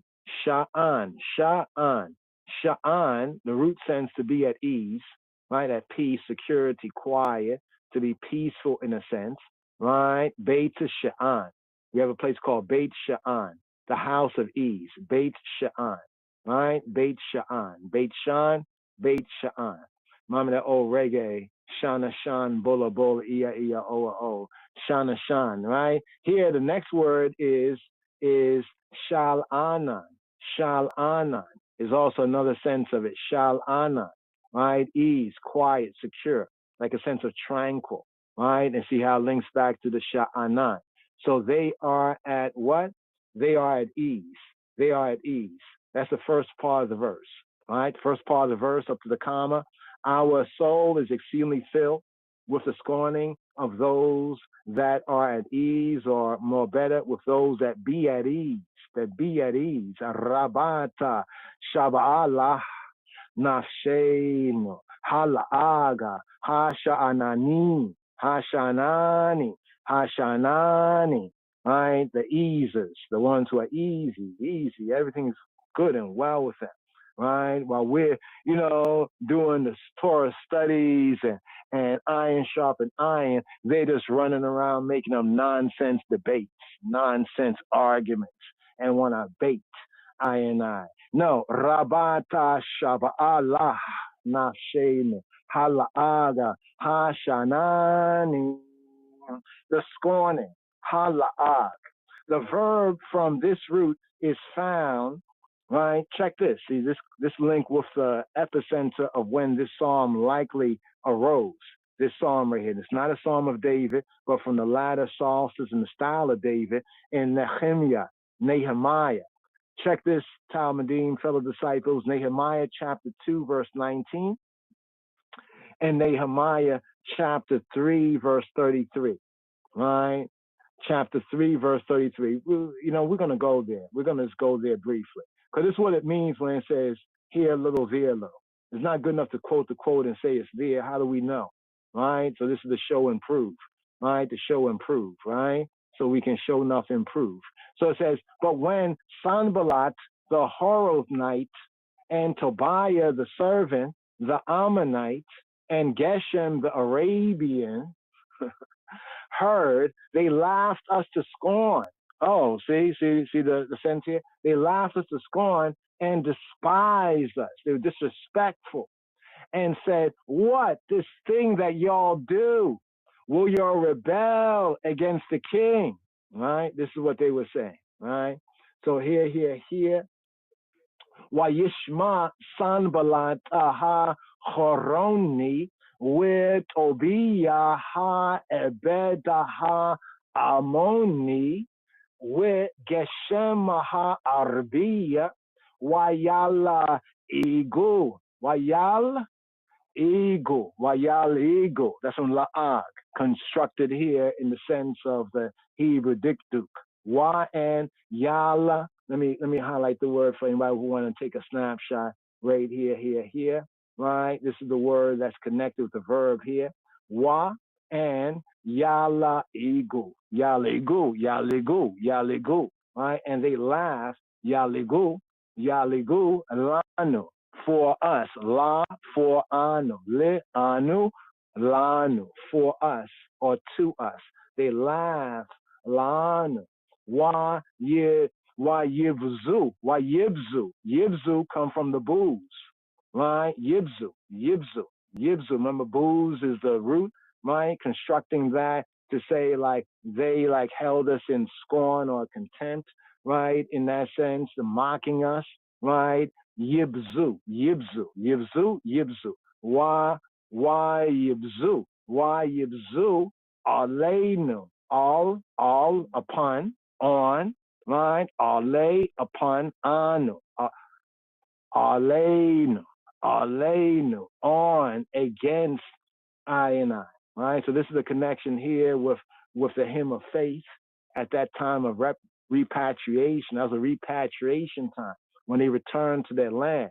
And the others in the land, the neighbors and the other people who were pretending to be Israelites, they were trying to stop the work of the true tribe of Judah. Like these are trying to stop the work of the Lion of the tribe of Judah. Wayomru, and they said, Wayomru. They said, Ma, what? Hadabar hazeh. What is this word? Ma, what? Ha, the dabar. The word hadabar. Ha, the this. So the word the this in Hebrew, ma ha dabar hazeh. Let me just highlight that for ones who want to see this for themselves right here, so they can zoom in on that, right? Ma ha dabar hazeh. What is this word? Or what is the word of this? That's how in the biblical Hebrew. What is the word of this? Ma ha dabar hazeh. Asher. That which Atem, you all men. Atem, Osim, right, are doing Ha'al Ha-Melech, that y'all are doing, to say like, doing like against the king. Atem, you all Mordim, you all are Mordim. Basically, you all are marauders. Marad, right, is like to rebel. Marad, right? Mordim is like y'all are rebellious ones. Y'all are rebellious ones. Ha'al ha-melech. Y'all are rebellious ones against the king. So we went here, right? Because the word scorn is our la'ag here in this final verse. La'ag, once again, la'ag. The age 39-32 to scorn or like disrespect and booze, baza, right? Bring out baza, booze forms from the same root, right? Baza, booze, to hold in contempt, disdain, to think of as worthless, vile, despicable, to disesteem, to disesteem. So when they want to write Highland, they put Halai and all this nonsense.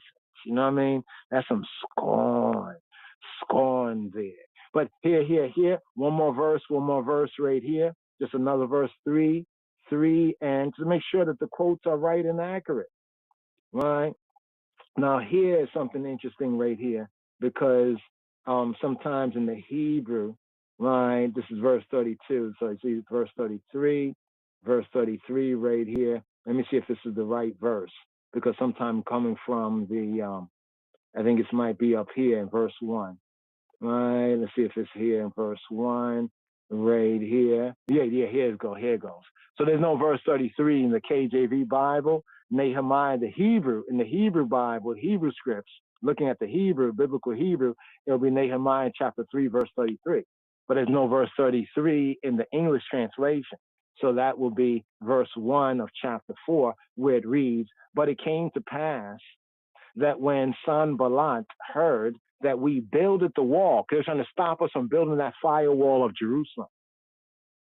You know, I was telling my brother, Hail Up Zion, I was telling the eye that this is what lies, and they may not even recognize because they're under, enemy occupation, trying to like distract attention, take us off our focus, right? And when they were unsuccessful in that during the time of the return of the Yehudi from Babylon, even we, the black Jews of the line of the tribe of Judah, when Sanballat, who we mentioned in the other verse in Nehemiah 2 and 19, right, when he had heard, because he's a big man, right, among the Samaritan clique, right, that we builded the wall, that we were successful in what they were trying to stop us from doing, he was wroth. He was wroth. Zion, you picking up on this, Zion? Right? He was wroth, right? Hara. He was angry. He was hated. He was incensed, right? He heated up himself in vexation, right? He was jealous, basically, right? He was wroth, and he took what? Great indignation. How dare you? Remember the word chaos? Talked about Psalm 94 and the moral chaos. And I said it's interesting, moral chaos sound like the Hebrew chaos, right? Chaos, anger, vexation, right? Anger, trouble, anger, aggrievement, chaos, all that chaos, right? To great indignation, and they mocked la'ag. There's the word go, la'ag. See, we're trying to give here and seeking to give the context. That's what I mean, to study to show yourself a proof, right? Because somebody want to expound on this, we should ask a couple of questions, right? When was the psalm? When it was originally composed? What was it for? How did those before us use this? What does it mean, song of ascents or degrees? Put it into context for I and I. You know what I mean? So la'ag, right? To mock, to deride, to ridicule, right? The Yehudim. But check this verse out. This verse tells about not just Sanballat, but all of them, right? That when he heard that we builded the wall, we were able to build that wall, right? Right? Because remember, they were the Samaritans who the king of Assyria brought in to replace the 10 tribes of Israel. They half worshipped a little bit of Torah, and they half brought in their other gods, their Elohim Acharim, right? That's why there was that division between the Samaritans and the Yehudim. This is why Yeshua said to the Samaritan woman that y'all worship that which you know not. We know what we worship for salvations of Ha-Yehudim. In translation, the Judeans, the Judahites, or the Jews. So Sanballat, he took great indignation, right? And he did what? And he mocked Ha-Yehudim. He mocked the Judeans, the Judahites. Right? Because sometimes people talk about Samaritans and Jews, and they don't know what they're talking about, really. You know what I mean? Even when Yeshua says the good Samaritan, don't mean the Samaritans are good, right? He said there happened to be one good. Like you say, a good white man. You know, I want to say a good, like Malcolm X talk about, what's his name? John Brown. Well, you say a good white man. Well, tell you, if there's a good white man, then, and then he talks about John Brown. Then he, because of what he did. So the same thing with the Good Samaritan. So people get it all confused because Yeshua, he done checkmate, right, the Samaritan woman. She was talking all this yik-yak, our fathers worship Jacob's, you had Jacob's well, and our fathers worship here, and this is the well of Jacob. And you see in that scene, Yeshua and Yohanan in John's gospel, he's like, yeah, he's listening to her and everything. But then when she gets out of pocket, he says, y'all worship that which you know not. we know what we worship for salvation of the Yehudim, right? And most don't understand what that means. They think we're talking about the 740 to today, Jews. No, we're talking about the roots. Here, for this verse here, Wayahi ka'asher shama. Wayahi, and it was ka'asher, when shama, when he heard, when he shama, right? Sanballat, when Sanballat heard, and it came to pass that when Sanballat heard, Wayahiya ka'asher shama Sanballat, ki, that, or because that, ki anachnu, anachnu. Anachnu is the pronoun for we.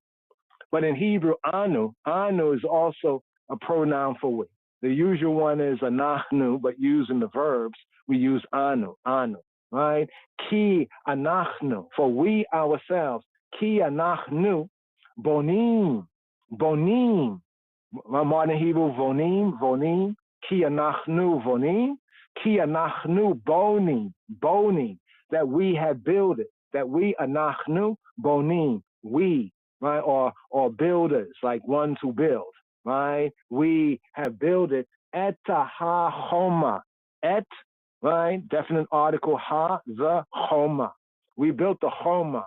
What's homa? Homa is the wall.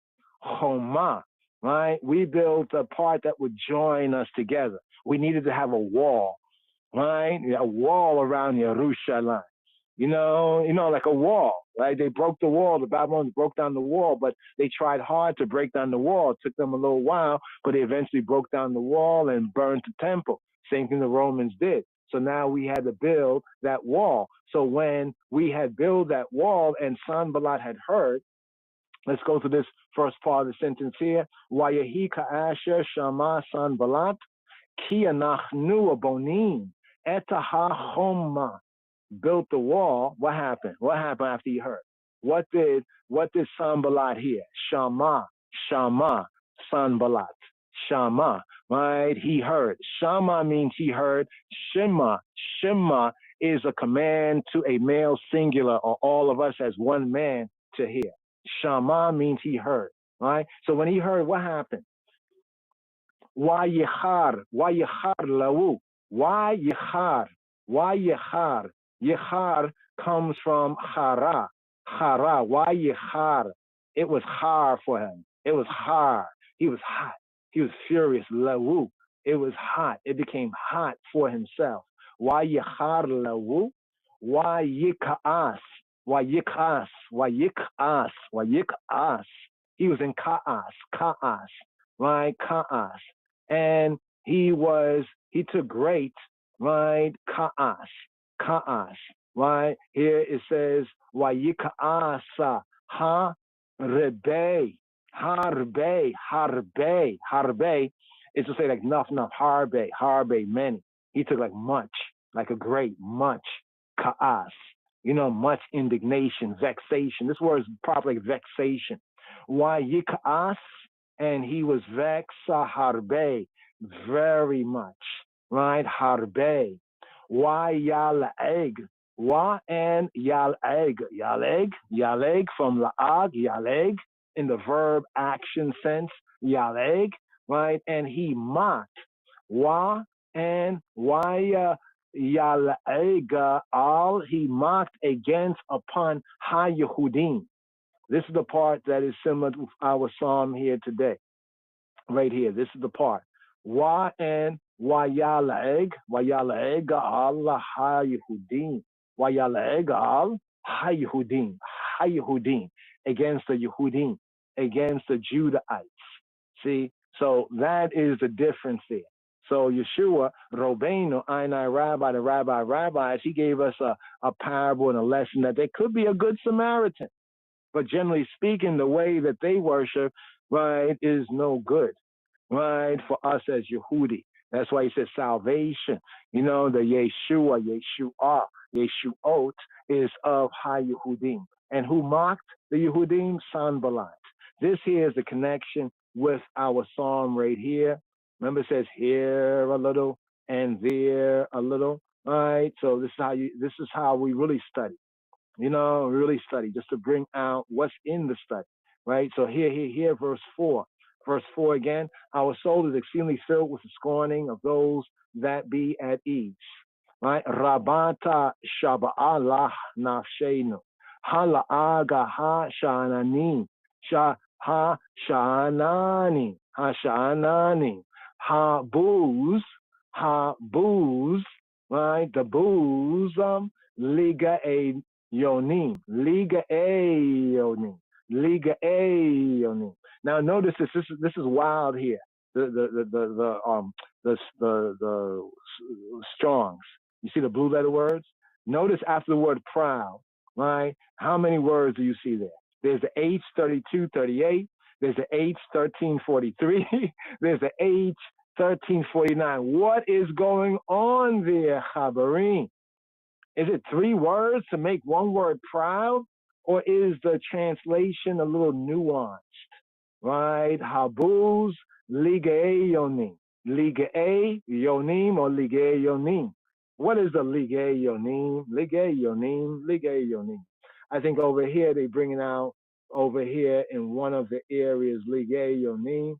They bring it out here or they hit it. Let's see if they hit it. Right? They hit it. We're showing things that are hidden, right? From the wise and the prudent. I think they didn't bring that out right there because they adopted, I think, either the Kare or the Ketib translation. Now I'm looking for a note right there in the copy I'm showing you here. But let's look at these words. We have yana, right? To oppress, to vex, to maltreat. Yana. It's a verb. Yana, to be violent, to rage, right? Let's go to the next word. Ge'eh, right? Ge'eh, really ge'eh. Ge'eh has a Y glide. Ge'eh. Or ge'eh, right? The ge'eh is lofty or arrogant, right? It comes from ga'a. Ga'a is to raise up. Ga'a, to mount up, or even to be like majestic, right? But they are lofty when they are not really majestic. They have no right to be lofty. Humble yourself. Here, and the last word is ga'ayon. What is ga'ayon? Right? Ga'ayon means proud. So what we have here in the Hebrew is a situation of ketib. Ketib means that which is katab. Katab, written. Ketib is the written. The written, right? The written says ligae yonim. Basically, connect with this word, gayon. Ligae yonim. Gayonim. So it's the gayon, and the im makes it plural. Gayonim. Ligae yonim. Ligae yonim. Altogether, ligae yonim, or if you want to go slow, ligayonim. Right? There's nothing wrong with that. Right? That's how we build. Right? Ga'a.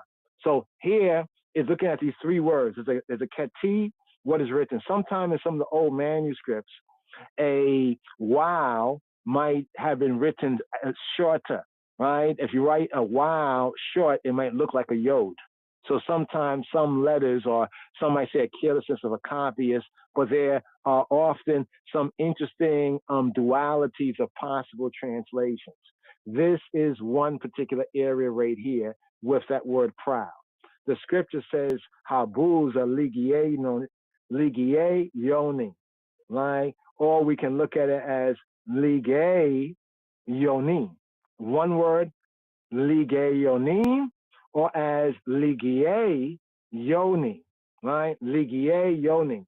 So this one word right here is taken to task, right? Either it is one word for the proud, giei yonim, those who are gayon, right? Or it is a twofold construct in Hebrew, which is possible. Ligae, one word, and yonim. Ligae yonim. And so if we look at it as the kere, right, what is said, right, as ligae yonim, it would mean the proud ones of the oppressors. Ligae yonim. So in other words, this one word can be seen as one word. When we look at the one word, it's like, wow, that could be that one word, gai yonim, giei yonim, or it could be giei, right, the proud ones of, the yonim, the down presses, right? So that can be read as two words. When read as two words, it would be, and with the contempt of the proud down presses, or the proud ones of the down presses. Once again, to bring out that word, the yana, where we get the yonim, right? To oppress, to suppress, to treat violently.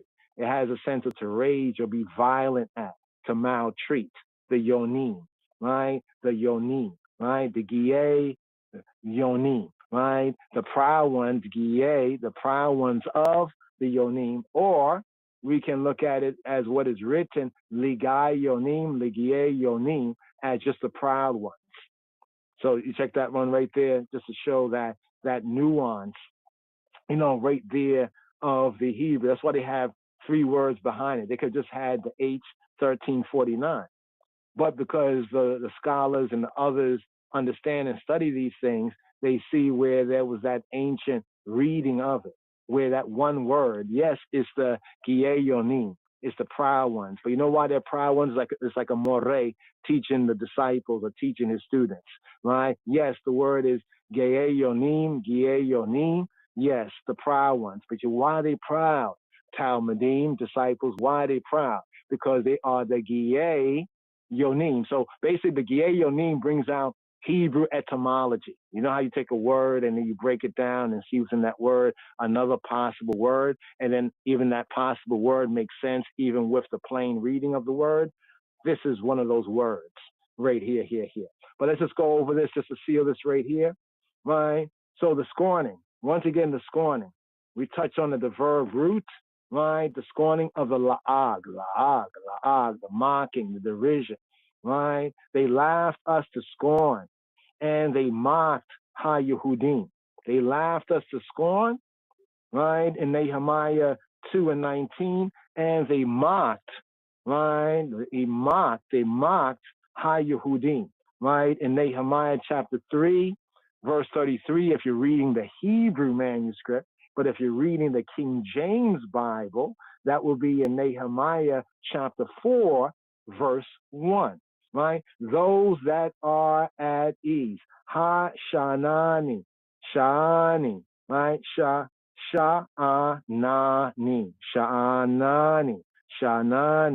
right? Who are the Sha'anani?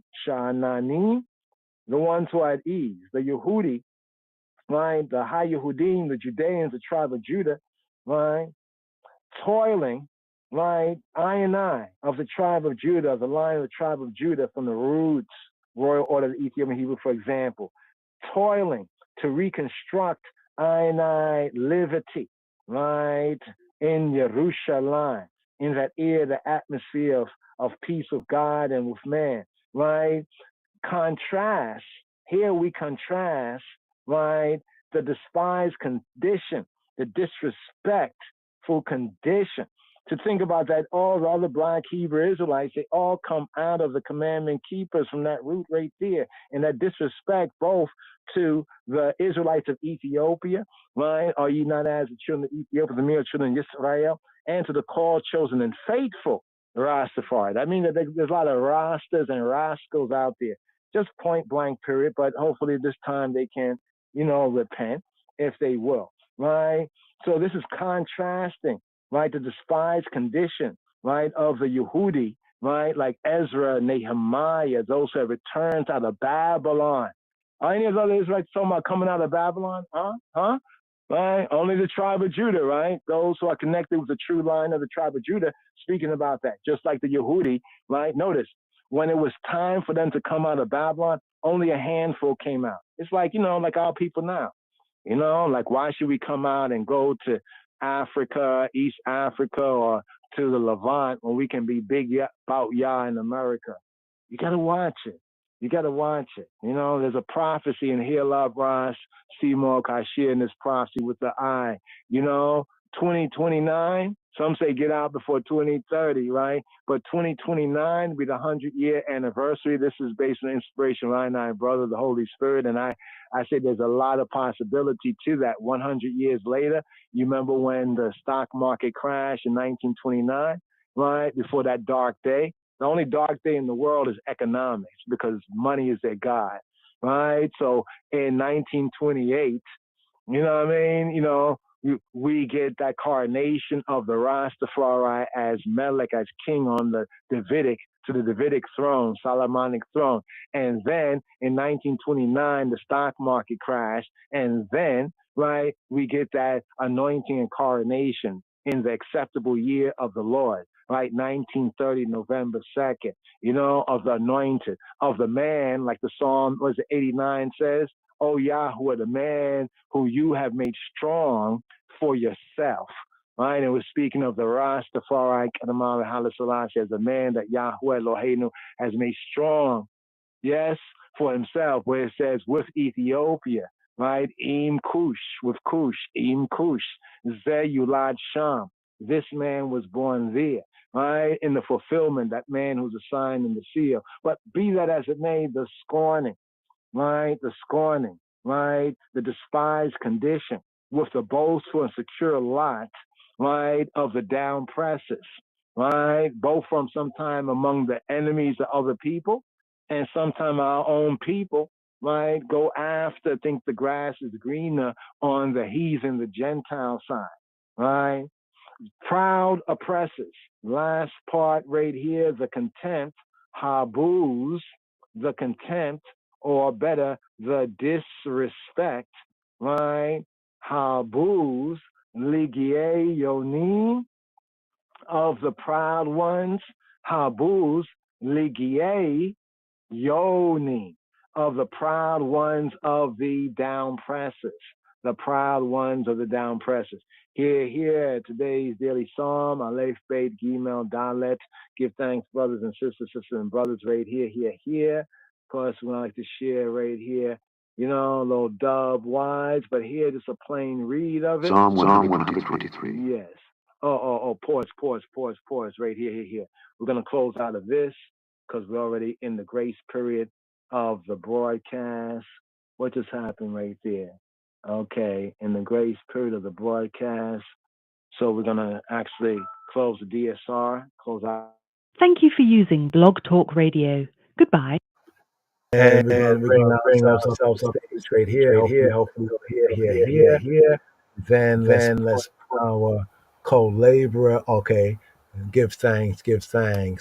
Right, the web mistress. Yes, Lady Master right there. Already put it on pause right there. They're there. So here. Push through. Plain. Unto thee lift I up mine eyes. O thou that dwellest in the heaven. Unto thee lift I up mine eyes. O thou that dwellest in the heaven. Now here come the musical reggae combination, the Mighty Diamonds, and I, the outlaw Joseph Wales. Run it! Let's up. So now, see. Oh, yes. It's fun, it's. Reggae music, you could never refuse it. Who is? Mighty Diamonds alongside the outlaw Joseph Wales. And I could never go to jail. Sure. Oh, yes. Step on the middle.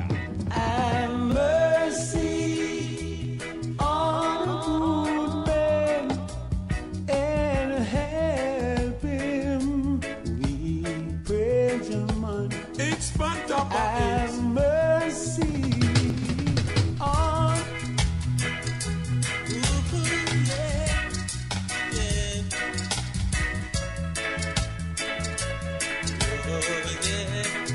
Psalm 123.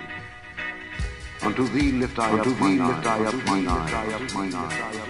O thou that dwellest in the heaven.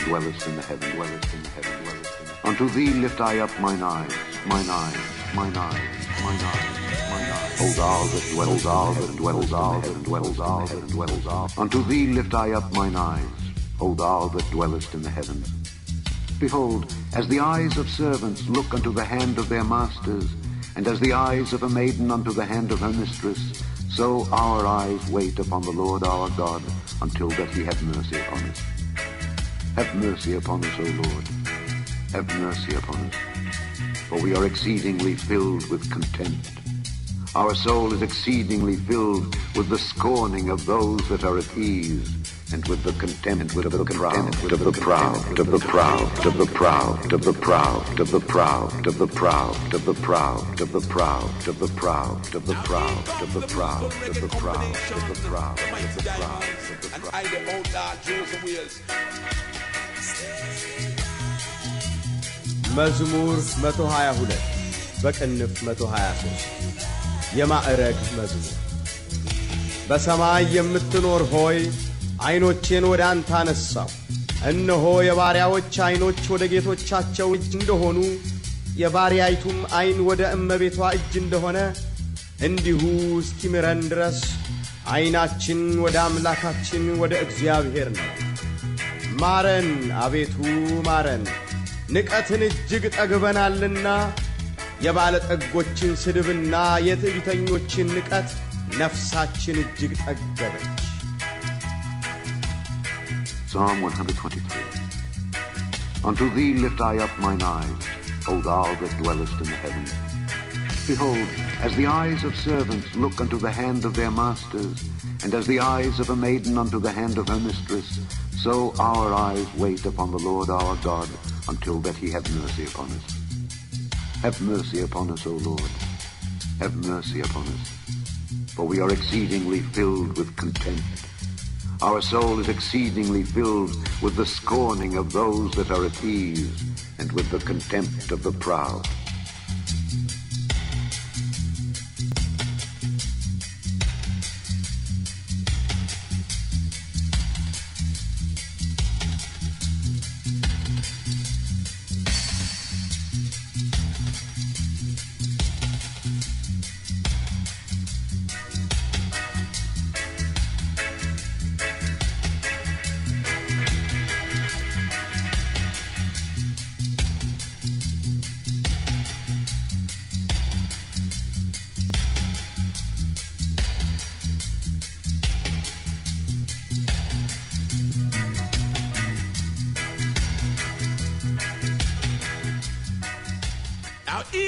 The musical reggae combination, the Mighty Diamonds, and I the outlaw Joseph Wheels.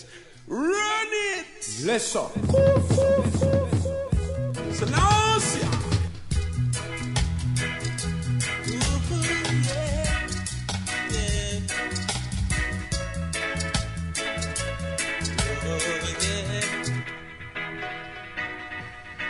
מזמור קכ"ג שיר המעלות. אליך נשאתי את עיניי היושבים בשמיים, הנה כעיני עבדים אל יד אדוניהם, כעיני שפחה אל יד גבירתה, כן עינינו אל אדוני אלוהינו עד שיחוננו.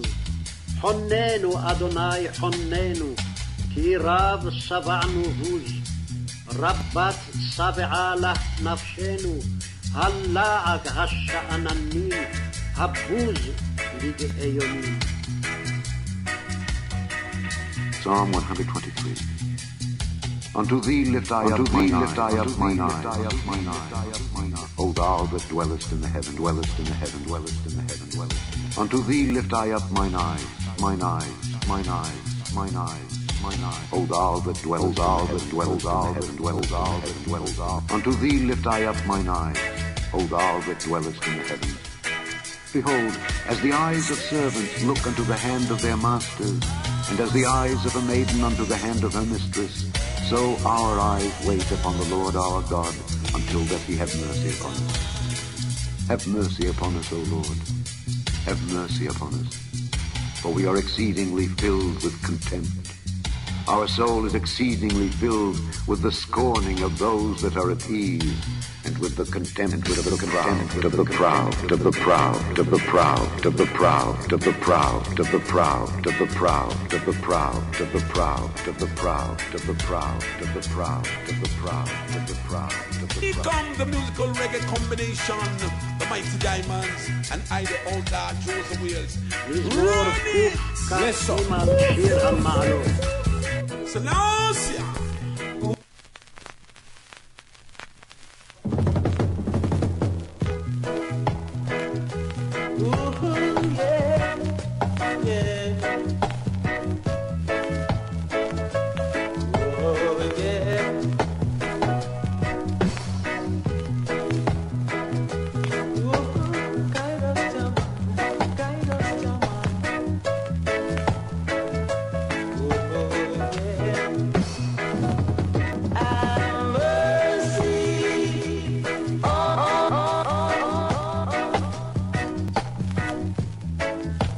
መዝሙር 122 በቅንፍ 123 የማዕረግ መዝሙር። በሰማይ የምትኖር ሆይ ዓይኖቼን ወደ አንተ አነሳው።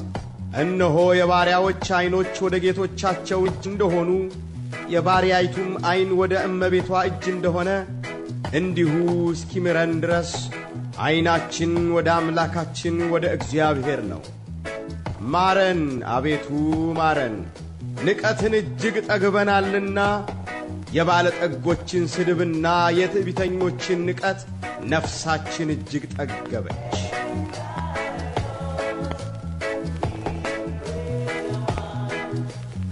Psalm 123. Unto thee lift I up mine eyes. Now here come the musical reggae combination, the mighty diamonds, and I the old Unto thee lift I up mine eyes, mine eyes, mine eyes, mine eyes, mine eyes. Oh. Selassie. Oh, yes. It's fun, it's reggae music, you could never refuse it. Who is? Mighty diamonds alongside the old Lord Joseph. Guide us, and I could never go to jail. Sure. Oh, yes. Step on the villa. And mercy on a good man and help him. We praise your man. It's fun top of and mercy on a good girl and help her. We praise your man. Lord of mercy, I rope, it's fun, it's come forward in the residence. I rope, diamonds and choosing where we come to set the president. Man was made to suffer, yeah. Musically speaking, woman were made to feel pain. And you got no one to blame, I say. You got to just live, love and obey while the music playing. Mighty diamonds and Jones will never go no astray. Rastafari tell them that the dreadlocks are the original diamonds. Time is running out, yeah. Selassie, I know, yeah. But we need no one to cry nor show. But if from the east, west, and north and south, change them gonna stray. Mighty diamonds, and show them the way, Jaman. Alongside Outlaw Joe's way. Make this an everlasting. It's fun, example. I pray, praise Jaman. Lord of mercy, Ella. I rope, a diamonds and Josie will residence. I rope, we forward, we mash up the resident. I mean say boom it in the east and then we boom it in the west. It's fun, it's don't you know we are the best. The mighty diamonds alongside the old Clark Josie will never go to jail and if I get bail, you know I have to see what the sailors always say. Man was made to suffer, yeah, oh yeah. And woman were made to feel pain. Musically speaking. Mercy on a good man and help him. We praise your man. Guidance and protection. Help everyone that is good. And spank those that are bad. Because they can't show them in front of the boss of the lion. Sometimes people can't change the scene. That's that, man. Diamonds. I'm more blessings, you know. Time is running out. Yeah, oh yeah. And women were made to feel the pain. Kuf, מזמור קוף, כף, גימל. לילה טוב, חברים. Torah is the way, Torah is the truth, Torah is the life, Moshiach is the way. the truth, and the life, the King of Kings, Christ, Yeshua HaMoshiach. Yes, I. Blessed love, brothers and sisters. Be blessed. Have a good rest, a good rise. Here in these days, Gemar Chatima Toba. May you be sealed in the book, Sefer HaChaim, HaChaim, book of life with a good sealing by Shem Yeshua. Yes, I. Lila Tov, Lila Tov. Good night and a Boker Tov, and a good rise, Shalom Chaverim. Shalom. Yeshua Shalom. Rastafari. Israelite.